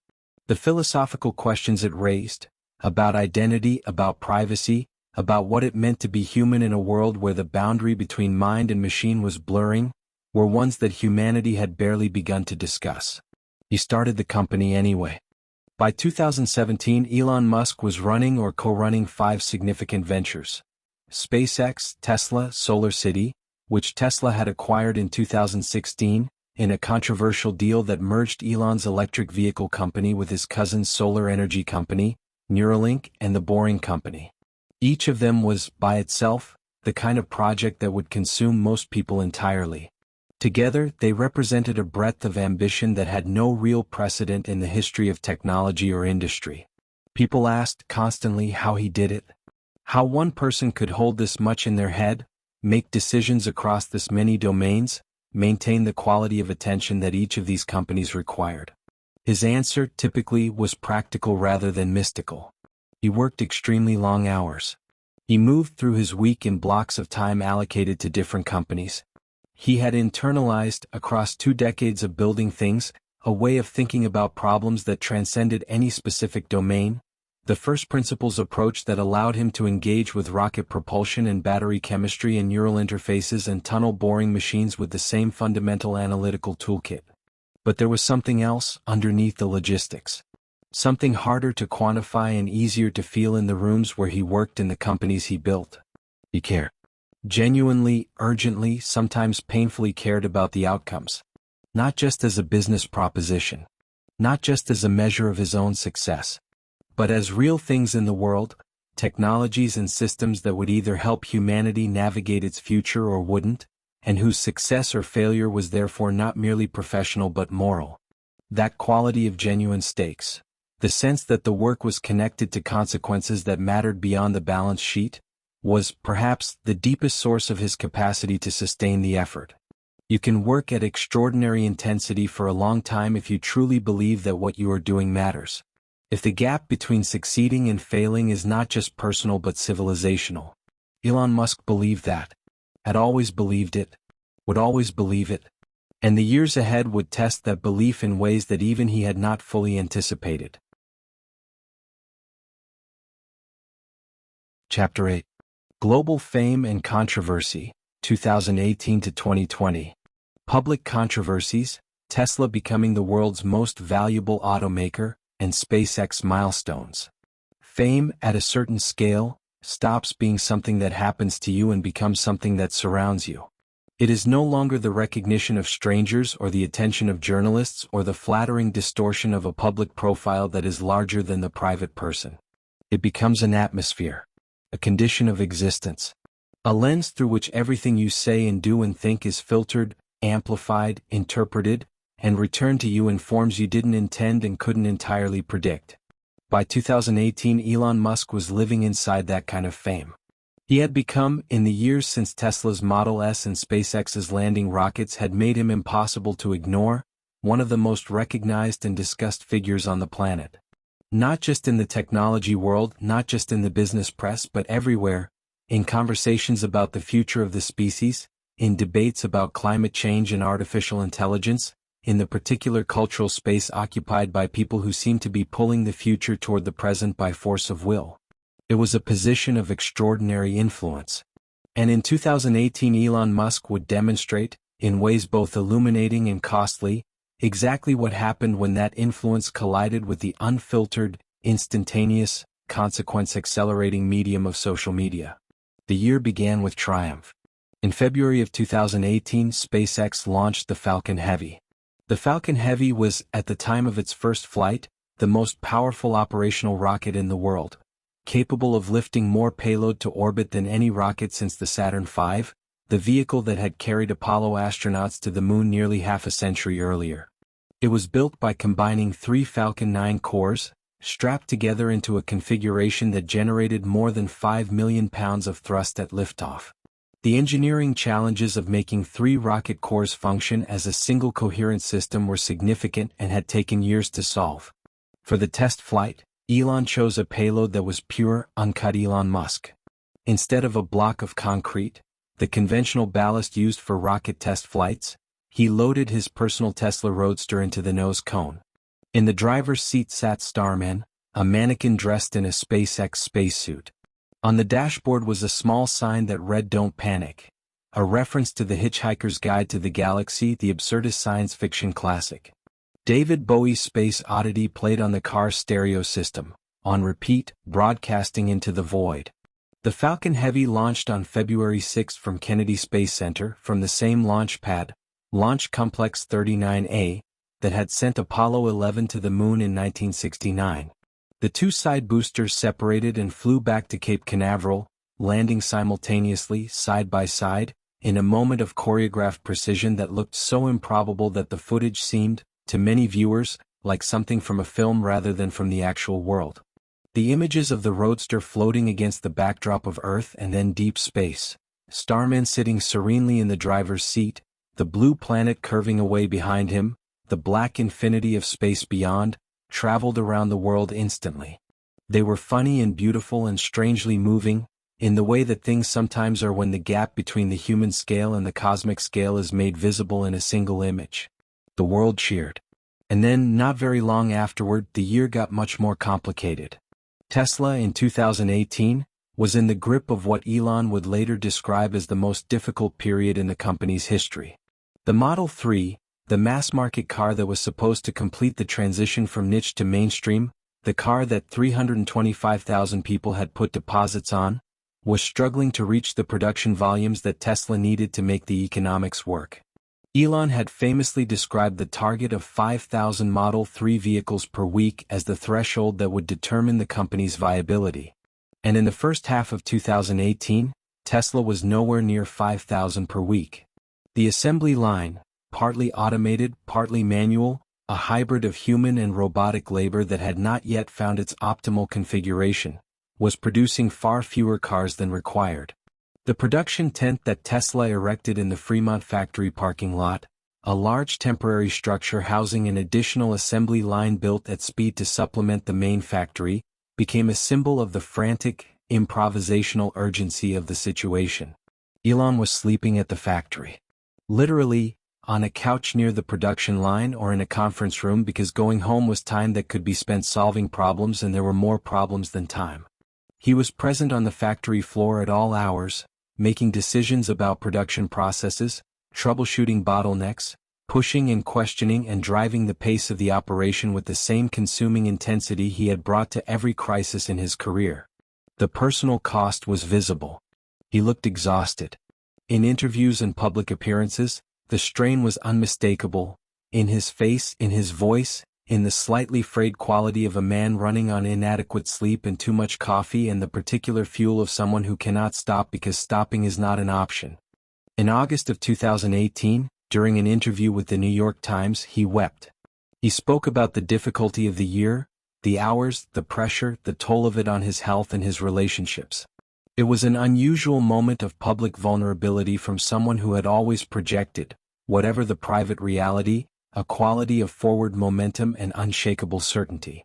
The image of Elon Musk crying in a newspaper interview moved people.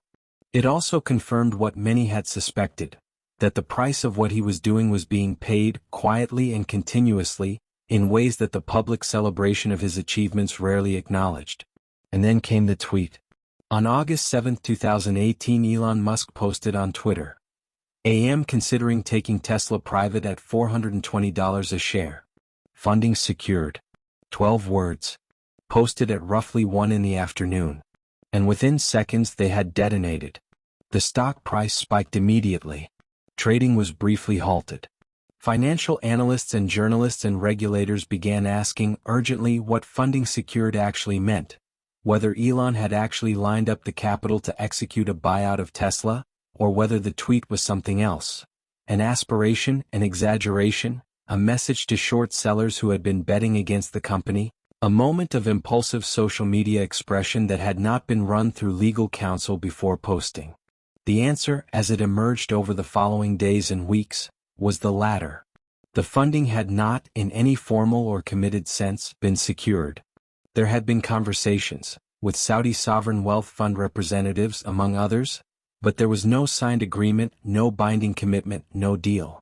The tweet had described a possibility as a certainty, in a medium that did not allow for nuance and at a moment when the speaker had roughly 30 million followers. The Securities and Exchange Commission opened an investigation.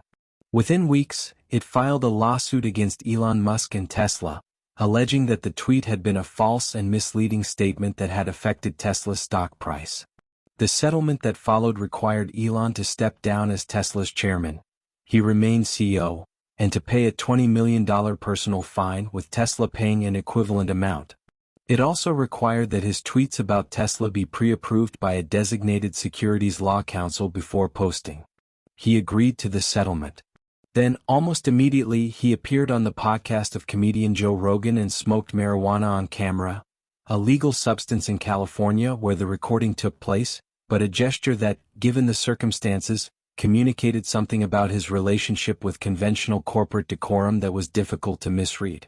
The Tesla board, already navigating a difficult year, reacted with visible discomfort.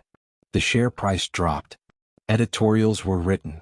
The debate about whether Elon Musk was an asset or a liability to the companies he ran, a debate that had always existed at a low simmer in certain corners of the business press, became louder and more pointed. But then, as had happened so many times before, the products answered the critics. By the end of 2018, Tesla had reached and then exceeded 5,000 Model 3 vehicles per week. Then 7,000. The production nightmare that had consumed the first half of the year was being resolved, painfully and incrementally but unmistakably. The cars were coming off the line. The customers who had waited, some of them for more than 2 years since placing their deposit, were taking delivery. And the reviews were extraordinary.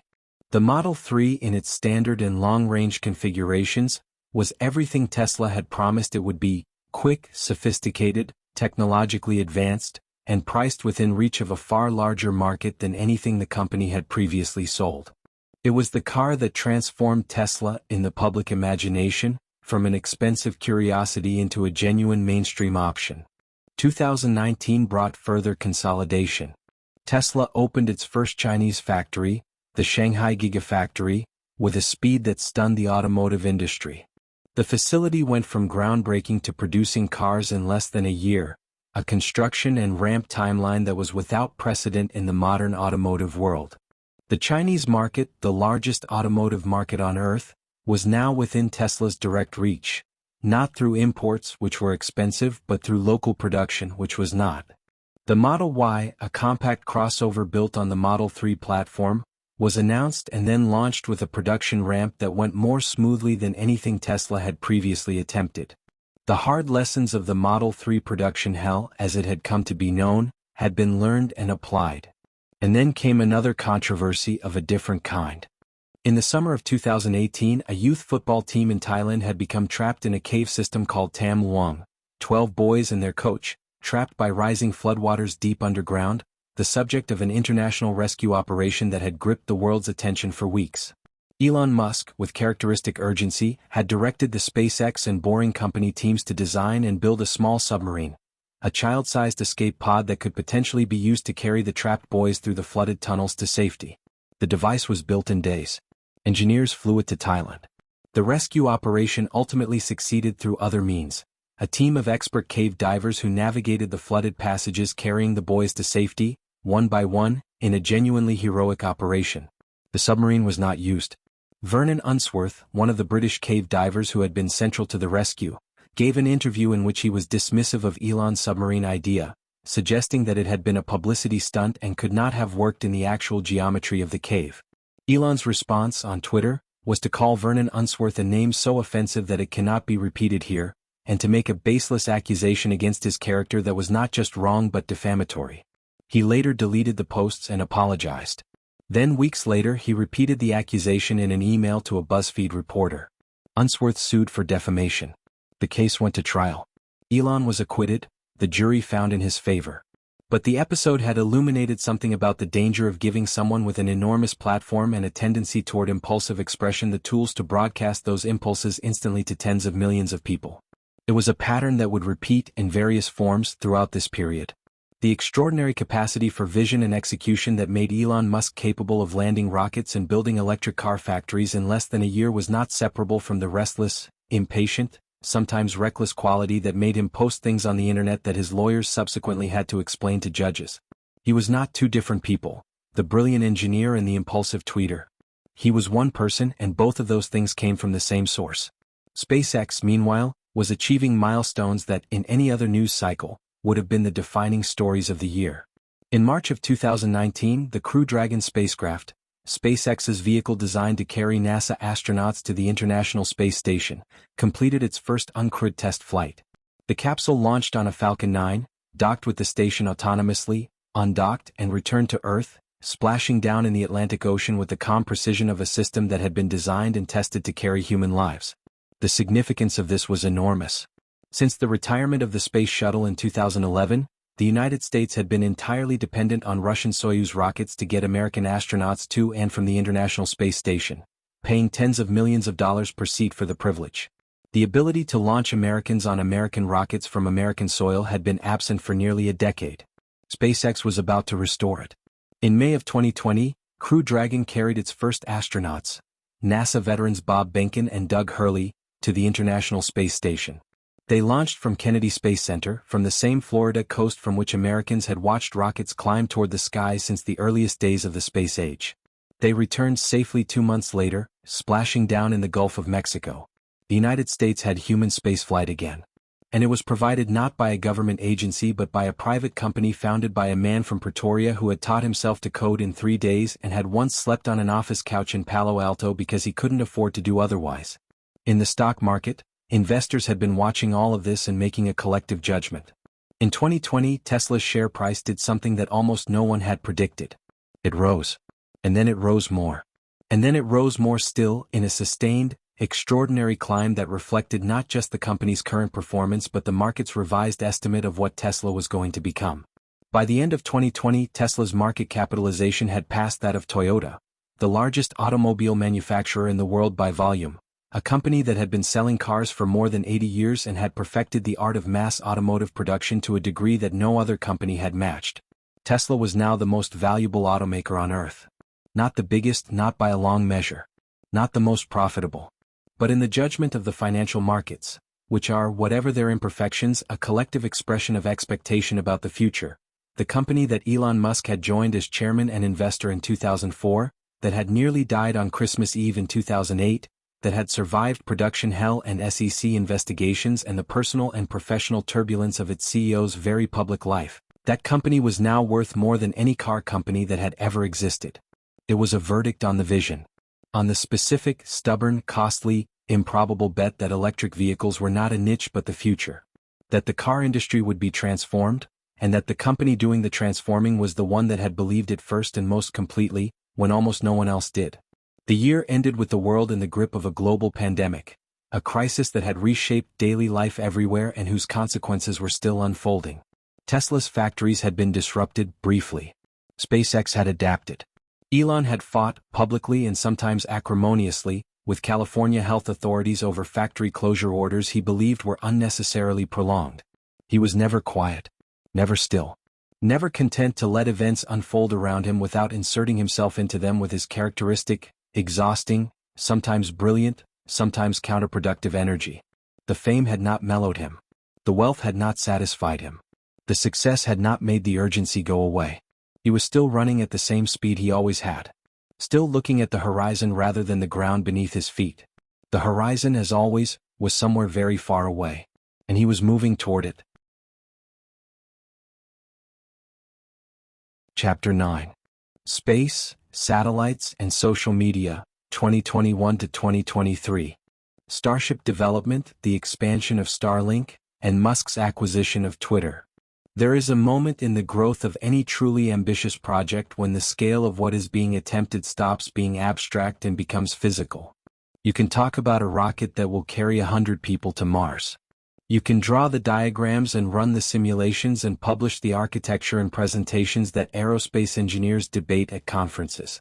But there is a different quality of reality that arrives when the thing itself, the actual vehicle made of actual steel taller than a 30-story building, is standing on an actual launch pad on the Texas coast, pointed at the sky, waiting. That moment arrived at SpaceX's facility in Boca Chica, Texas, in the early years of the 2020s. And the vehicle standing on that launch pad was Starship. Starship was not a rocket in the conventional sense of the word. It was, if the vision was realized, a revolution in the relationship between humanity and the rest of the solar system. A fully reusable spacecraft, both the upper stage called Starship and the massive booster beneath it called Super Heavy, designed to carry up to 100 passengers or equivalent payload to orbit, to the Moon, to Mars, and potentially beyond. Powered by a new engine called Raptor, which burned methane and liquid oxygen in a full-flow staged combustion cycle that extracted more energy from its propellants than any rocket engine previously flown. The numbers were staggering. Super Heavy would generate nearly 17 million pounds of thrust at liftoff, more than twice the Falcon Heavy, more than 3 times the Saturn V. The complete Starship system stood nearly 400 feet tall. It was the largest and most powerful rocket ever built by any person or organization in human history. And SpaceX was building it in Texas, largely out of stainless steel, at a pace that the traditional aerospace industry watched with a mixture of admiration and unease. The development path was characteristically SpaceX, iterative, aggressive, and not designed to hide its failures. A series of prototype vehicles called Starship serial numbers were built and tested at Boca Chica through 2020 and 2021, with several of them exploding spectacularly during high-altitude test flights before the program finally achieved a successful flight and landing with Starship SN-15 in May of 2021. The videos of the earlier explosions, enormous, cinematic, filmed from multiple angles by SpaceX's own cameras, were watched by millions of people online, generating a quality of public engagement with rocket testing that the space industry had never previously managed to attract. Elon described the approach with characteristic directness. Move fast, test to failure, learn from the wreckage, build the next one better. It was the software development methodology applied to aerospace hardware. The traditional aerospace approach, design exhaustively, test conservatively, minimize public failures, was, in his view, slower and ultimately more expensive than the SpaceX way. You learned more from a rocket that exploded on the pad than from 10,000 hours of additional simulation. Not everyone agreed. But the results were accumulating in SpaceX's favor in ways that were increasingly difficult to argue with. The first integrated Starship flight test, the full-stack Super Heavy Booster Plus Starship upper stage, together for the first time, came in April of 2023. It lifted off from Boca Chica, clearing the launch pad with all 33 Raptor engines firing, and climbed for several minutes before the vehicle began tumbling and the flight termination system destroyed it over the Gulf of Mexico. It had not reached orbit. It had not achieved its mission objectives. It had also not destroyed the launch site, which some engineers had privately considered a real possibility given the forces involved. The pad itself had been damaged but not destroyed, and SpaceX immediately began reinforcing it for the next attempt. Elon called it a success. Not sarcastically. The vehicle had cleared the launch pad. The engines had performed better than expected. The data collected was invaluable. The next flight would be better. He was right. The program continued.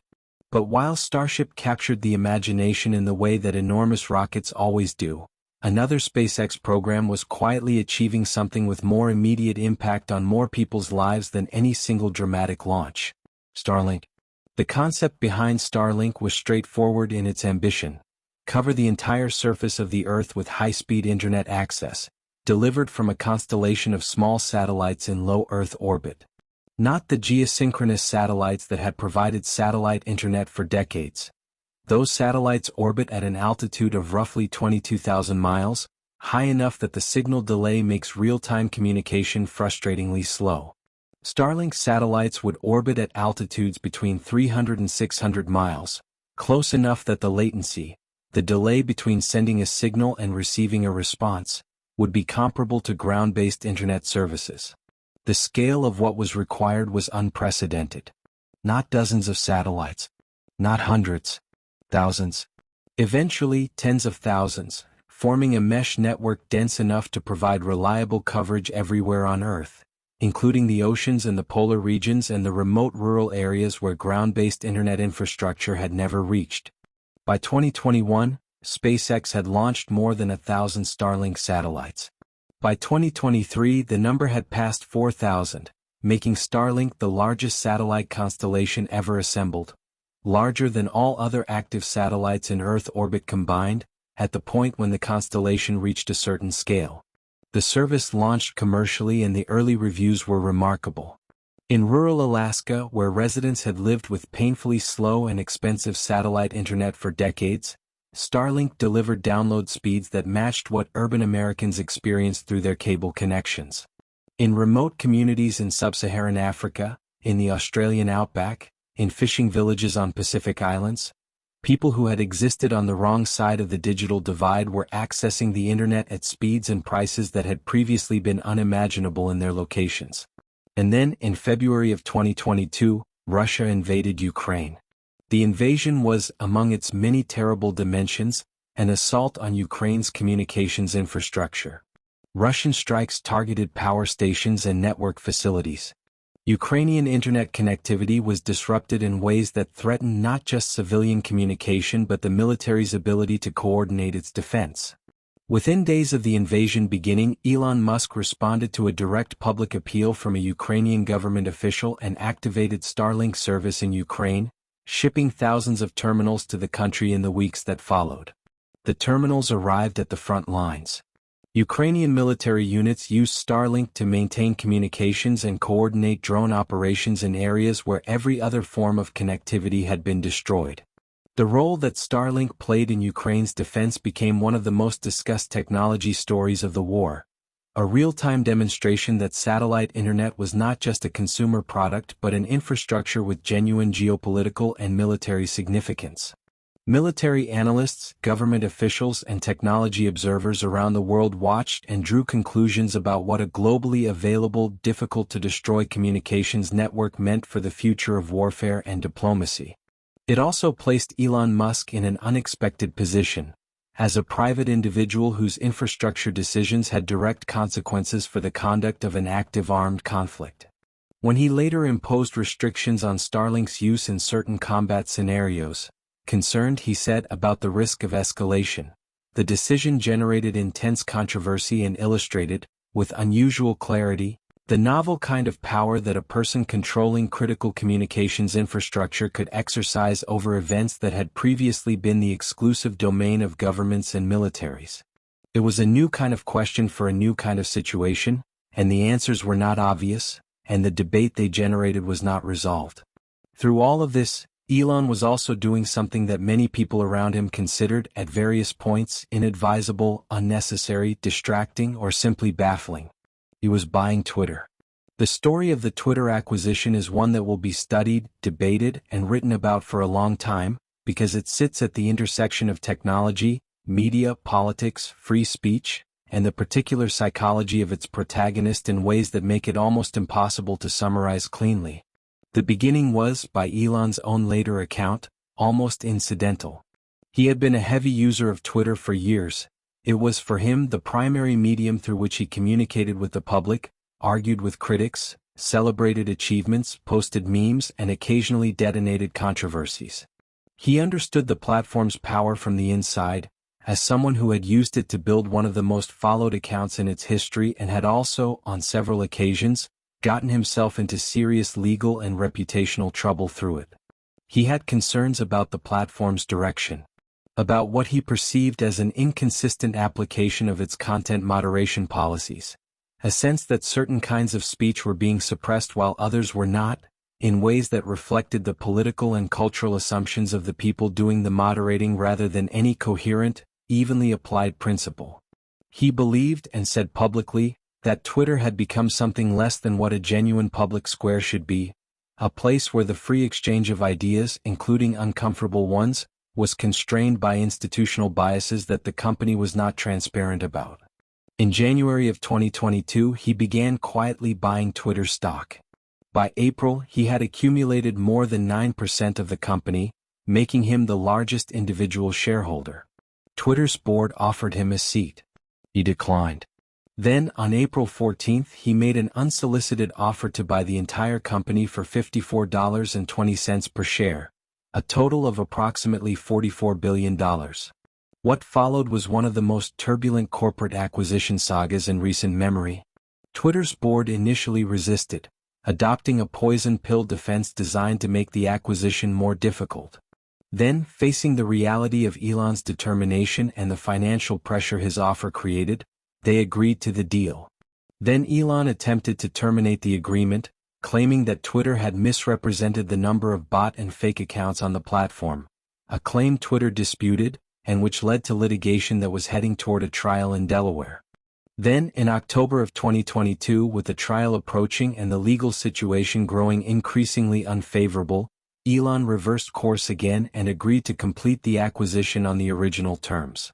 He walked into Twitter's San Francisco headquarters carrying a bathroom sink. The image, the literal sink carried through the lobby, was a visual pun posted immediately to his own Twitter account. Let that sink in. It was the kind of gesture that his admirers found funny and his critics found insufferable, and it set the tone for everything that followed. The changes began immediately, and they were not incremental.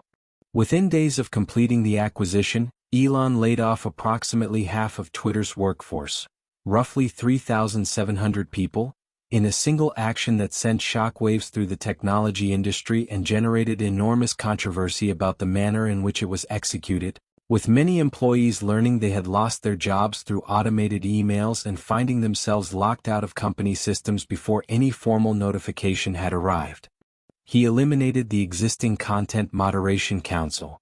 He reinstated accounts that had been permanently banned, including several that had been removed for violating the platform's policies on harassment and misinformation. He released what he called the Twitter files, internal company documents, shared with selected journalists, that he said demonstrated the extent to which the previous management had suppressed certain kinds of political speech and cooperated with government requests in ways that had not been publicly disclosed. He renamed the company X. He redesigned the app's iconic Bluebird logo, replacing it with a stylized X. He introduced a subscription service, Twitter Blue, later X Premium, that allowed users to pay for verification, a change that eliminated the system of blue checkmarks that had previously been used to authenticate the accounts of public figures and replaced it with one that simply indicated payment. The reactions were fierce and polarized in ways that mapped fairly neatly onto the existing political and cultural divisions of the platform's user base. People who had felt that the previous Twitter had been systematically biased against their perspectives celebrated the changes. People who had been comfortable with the previous platform's approach feared that removing the guardrails would make the service less safe and less reliable. Advertisers, navigating the uncertainty and the controversy, pulled back. Major brands paused their spending on the platform, concerned about being associated with content that might appear alongside their advertisements in a less moderated environment. The revenue impact was significant. Twitter's advertising business, which had been the company's primary source of income, declined sharply in the months following the acquisition. Elon pushed forward. He worked at the company with the intensity he had always brought to crises, sleeping in the office, pushing engineers to ship product changes at a pace the company had never previously managed, making decisions about the platform's rules and policies in real time, often announced through his own account before the company's communications team had been informed. He was simultaneously the owner, the CEO, the chief product officer, and the most active and controversial user of the platform he was running. By the end of 2023, the picture was complicated. The platform had not collapsed as some of its most emphatic critics had predicted. Its user numbers had fluctuated but had not fallen off a cliff. Competitors had launched. Meta's Threads app had attracted an enormous number of users in its opening days before settling into a lower level of engagement, but none had displaced X as the primary venue for the kind of real-time public conversation that Twitter had pioneered. The advertising revenue had not fully recovered. The debt load from the acquisition was significant. The company's financial situation remained a subject of considerable scrutiny.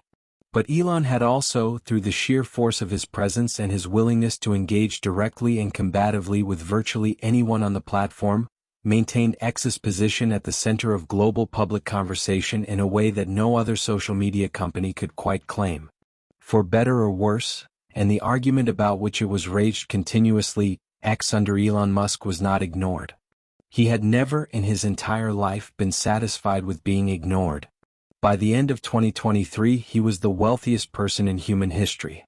His companies were building the world's most powerful rocket, blanketing the Earth and internet satellites, selling more electric cars than any premium manufacturer in history, drilling tunnels under American cities, developing technology to connect the human brain to computers, and operating one of the most influential communications platforms in the world.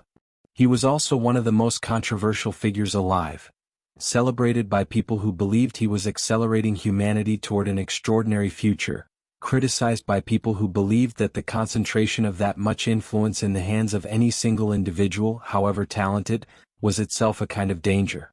Both things were true in the way that complicated things often are. Both would continue to be true. The story was not finished. It was, in many ways, still in its early chapters. The rocket on the launch pad in Texas was not yet done proving what it could do. The satellites above were not yet done connecting the people below. The cars were not yet done replacing the engines that had powered a century of transportation. The brain interfaces were not yet done exploring the boundary between human thought and machine capability. And the man at the center of all of it was not yet done. He had never learned how to be done. Chapter 10. The Future of Musk's Vision, 2024, Present.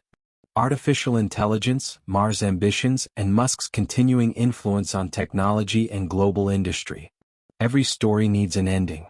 But some stories refuse to end neatly because the person at the center of them is still moving, still building, still pushing against the edges of what is possible with the same restless, consuming energy that animated them from the very beginning. This is one of those stories. To write about Elon Musk in the present tense is to write about someone in full motion, a person whose projects are mid-flight, whose ambitions are still unresolved, whose impact on the world is still accumulating in ways that are not yet fully visible. The chapter we are in now is not a conclusion. It is, in many ways, the chapter toward which everything before it was pointing. It begins, as so much of the present moment begins, with artificial intelligence. Elon Musk had been thinking about artificial intelligence for a long time before most of the world understood what it was becoming. He had been one of the co-founders of OpenAI in 2015, a non-profit research organization established with the explicit mission of ensuring that artificial general intelligence, if and when it arrived, would benefit humanity as a whole rather than a narrow group of individuals or interests. He had contributed early funding and credibility to that organization and had then departed from its board in 2018, citing concerns about conflicts of interest with Tesla's own AI work, and deeper concerns about the direction the organization was taking. Those concerns did not go away. They grew. By the early 2020s, the development of large language models, AI systems trained on vast quantities of human-generated text, capable of generating coherent, sophisticated, often startlingly capable responses to natural language prompts, had moved from research curiosity to public phenomenon with a speed that caught almost everyone off guard. The release of ChatGPT by OpenAI in late 2022 had made the technology viscerally real for hundreds of millions of people who had previously encountered artificial intelligence only as a concept. Here was a system that could write, reason, explain, argue, translate, code, and converse in ways that felt genuinely different from anything that had come before. The world was grappling with what this meant. For employment. For education. For the nature of knowledge and expertise. For the political and social structures that had been built on assumptions about human cognitive uniqueness that were now being quietly challenged. Elon was not grappling. He was building. In July of 2023 he founded xAI, a new artificial intelligence company whose stated mission was to understand the true nature of the universe. The framing was characteristically large. Not to build better chatbots. Not to automate business processes. To understand the universe. To build an AI whose relationship with truth was genuine and whose curiosity was, in some meaningful sense, aligned with humanity's deepest interests rather than with the narrow commercial imperatives of a company trying to maximize engagement or revenue. The first product, a large language model called Grok, was made available to X Premium subscribers in late 2023. It was designed explicitly to be less constrained in what it would discuss than its competitors, to engage with edgy or controversial questions that other AI systems had been trained to deflect, to have what Elon described as a sense of humor and a willingness to engage with the full range of human inquiry rather than a sanitized subset of it. Grok developed rapidly. Subsequent versions showed significant improvements in capability, and xAI raised substantial capital from investors who believed that the AI landscape was large enough for multiple major players and that a company with Elon's resources, his access to the real-world data generated by X's hundreds of millions of users, and his demonstrated ability to attract and retain exceptional technical talent was a serious competitor in the field. The AI race was now, indisputably, the defining technology competition of the era. And Elon Musk, who had helped start it with OpenAI nearly a decade earlier and who had raised alarms about its dangers for years, was now one of its most prominent participants, running his own AI company while simultaneously integrating AI deeply into Tesla's autonomous driving technology and SpaceX's engineering processes. Tesla's journey toward fully autonomous vehicles had been one of the longest and most contested storylines in the company's history. Elon had made predictions about the arrival of full self-driving capability that had not been borne out on the timelines he had offered, a pattern of optimistic forecasting that had generated both legal scrutiny and the particular frustration of customers who had paid for a feature that had been promised as imminent for years. But the technology was advancing. Tesla's full self-driving software, updated continuously through the over-the-air system that had always been one of the company's most distinctive capabilities, was demonstrating increasingly capable autonomous behavior on public roads. The neural network at its core, trained on billions of miles of real-world driving data collected from the global fleet of Tesla vehicles, was developing a competence that was difficult to evaluate cleanly, because autonomous driving is a problem where the final few percent of capability matter enormously, and the final few percent are the hardest to achieve. In 2024, Tesla unveiled the Robotaxi, a vehicle designed from the ground up to operate without a driver, without a steering wheel, without pedals. A car built entirely around the assumption that the software would drive always, and that the human's role was simply to be a passenger. It was a statement of confidence in the autonomous technology that was either premature or prescient, depending on who you asked, and the answer to that question would be determined not by argument but by the cars themselves, on real roads over real miles in the real world. The Optimus robot was another frontier. Tesla had been developing a humanoid robot, a bipedal, human-scaled machine designed to perform physical tasks in environments built for humans, with the same vertically integrated, cost-reduction-focused approach it applied to its vehicles. Elon's stated ambition for Optimus was not modest. He suggested that humanoid robots, if produced at scale, could eventually outnumber humans, performing physical labor across every sector of the economy: manufacturing, agriculture, construction, elder care, domestic work, in ways that could, in principle, eliminate material scarcity. This was the kind of claim that invited both excitement and skepticism in roughly equal measure. The history of robotics is littered with demonstrations that impressive controlled performance does not translate easily into robust real-world deployment. The gap between a robot that can fold a towel in a laboratory and one that can reliably perform complex physical tasks in the uncontrolled chaos of the actual world is one that the field has been working to close for decades. But Tesla was deploying Optimus units in its own factories, using them for real manufacturing tasks, accumulating real-world data and learning from it in the same iterative way it had always approached hard problems. The question was not whether the vision was correct, the logic of capable humanoid robots was compelling, but whether the execution would match the ambition on any timeline that mattered. And then there was Starship. Through 2024 and into the present, SpaceX continued the Starship flight test program with the relentless, iterative cadence that had defined the company's approach to hard problems from the beginning. Each test flight achieved more than the one before it. The lessons learned from each failure, and there were failures, dramatic ones, the kind that would have ended programs operated by organizations with less tolerance for learning through destruction, were applied to the next vehicle with a speed that continued to astonish observers from the traditional aerospace world. The goal remained what it had always been. Not satellites, not space tourism, not even the NASA lunar missions that Starship had been contracted to support as part of the Artemis program. Those were important and they were real and they mattered. But they were, in the architecture of Elon's vision, waypoints rather than destinations. The destination was Mars. He had said it so many times in so many contexts, that it had become easy to receive as rhetoric. The familiar refrain of someone who had been saying the same thing for 20 years and could be expected to keep saying it. But the rocket on the launch pad was not rhetoric. The 33 engines of Super Heavy were not rhetoric. The heat shield tiles on Starship's underbelly, each one laboriously attached and tested, designed to survive the extraordinary temperatures of re-entry through the Martian atmosphere as well as Earth's, were not rhetoric. The hardware was real. The progress was real. The engineers who had dedicated their careers to making this possible were real. Elon had spoken, with increasing specificity, about a timeline for the first uncrewed Mars landing, sometime in the latter half of the 2020s, with crewed missions to follow if the uncrewed landings were successful. Whether that timeline would hold, whether the challenges of the journey and the landing and the survival of human beings on a planet with no breathable atmosphere and no liquid water and temperatures that could fall to minus 100 degrees Celsius at night were challenges that could be solved on any particular schedule. Those were questions that remained genuinely open.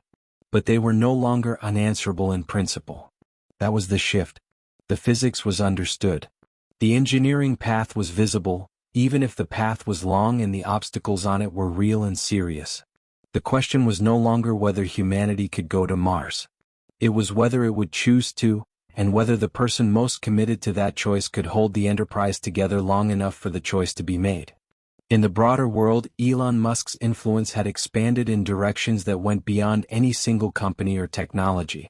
His acquisition of Twitter, rebranded as X and reconceived as a platform for maximum freedom of expression, had placed him at the center of some of the most contested debates in contemporary democratic societies, about the regulation of speech, about the power of private platforms to shape public discourse, about the relationship between the owners of communications infrastructure and the political systems within which that infrastructure operated. He had become, in the years following the Twitter acquisition, an overtly political figure in a way that he had not previously been. He engaged directly and frequently with political arguments, expressed strong views on elections and candidates and government policy, and used his platform to amplify perspectives and individuals that placed him clearly within identifiable political currents. This was not, in his telling, a departure from his earlier self. It was a continuation of the same commitment to free expression and resistance to what he perceived as institutional overreach that had animated his concern about Twitter's moderation policies in the first place. He believed that the ability to speak freely, to challenge consensus, to question authority through argument rather than through violence, was not a partisan value but a foundational one, the condition under which all other values could be contested and revised. His critics believed that the practical effect of his influence was more partisan than the principle he invoked, and that the combination of enormous wealth, control of critical infrastructure, and a massive public platform represented a concentration of power that was itself a threat to the democratic systems he claimed to value. The argument was real and it was not resolved, and it will not be resolved here. What can be said is that the questions raised by the existence of someone like Elon Musk, someone with this breadth of influence across technology, communications, transportation, energy, and space, are questions that humanity has not previously had to answer, because there has not previously been anyone quite like him. The frameworks developed in earlier eras, designed for earlier concentrations of power in earlier forms, do not map cleanly onto this situation. New questions require new thinking. And new thinking takes time that events do not always provide. Through all of it, through the politics and the controversies and the companies and the rockets, there is a thread that runs from the beginning to the present and that explains, as well as anything can, the coherence underneath what can otherwise look like a scattered, hyperactive, almost random accumulation of projects and provocations. Elon Musk believes that the future is not guaranteed. Not in the vague, philosophical sense that the future is uncertain. In the specific, urgent, keep-you-awake sense that the continuation of human civilization, the carrying forward of everything that has been thought and built and discovered and created across the entire span of human history, is something that has to be actively fought for. That the threats are real: climate change, artificial intelligence misaligned with human values, the fragility of a civilization concentrated on a single planet that could be struck by an asteroid or consumed by its own worst impulses. That the work of ensuring the long-term future of the species is not someone else's job, delegated to governments or international bodies or future generations who will surely figure it out. It is everyone's job. And for someone with the capacity to do more than most, it is a more urgent job than almost anything else. This conviction, held genuinely, lived completely, pursued at costs that have included failed marriages and missing his children's childhoods and his own health and peace of mind, is not the performance of a man seeking admiration or attention. It is the operating system of a person who made a decision, somewhere around the age of 12 in a suburb of Pretoria, about what his life was for, and who has been executing against that decision ever since with a consistency that is, whatever else you think about him, genuinely extraordinary.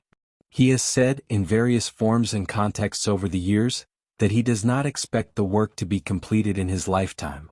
That the goal, a self-sustaining human civilization on Mars, a clean energy economy, a future in which human consciousness is not extinguished by any of the catastrophes that could extinguish it, is not a project with a finish line he expects to cross. It is a direction. And what matters, in the absence of a finish line, is the direction you are moving and the speed at which you are moving, and the question of whether, when you look back over the distance traveled, the trajectory is pointing somewhere worth pointing. By that measure, the story of Elon Musk is still being written. The rockets are still flying. The cars are still being built. The satellites are still being launched. The artificial intelligence is still being trained. The tunnel-boring machines are still turning beneath the earth. The robots are still learning to walk. And somewhere in the back of a mind that has never, not once in its entire history, been satisfied with the distance already covered, the next problem is already being turned over. The gap between what is and what could be is already being measured.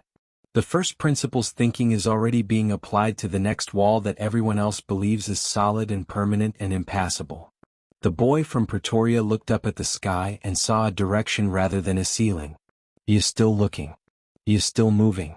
And the story, his story, and in some meaningful sense our story, The story of what humanity chooses to do with this particular moment in its history is still gloriously and terrifyingly and with no guaranteed ending underway.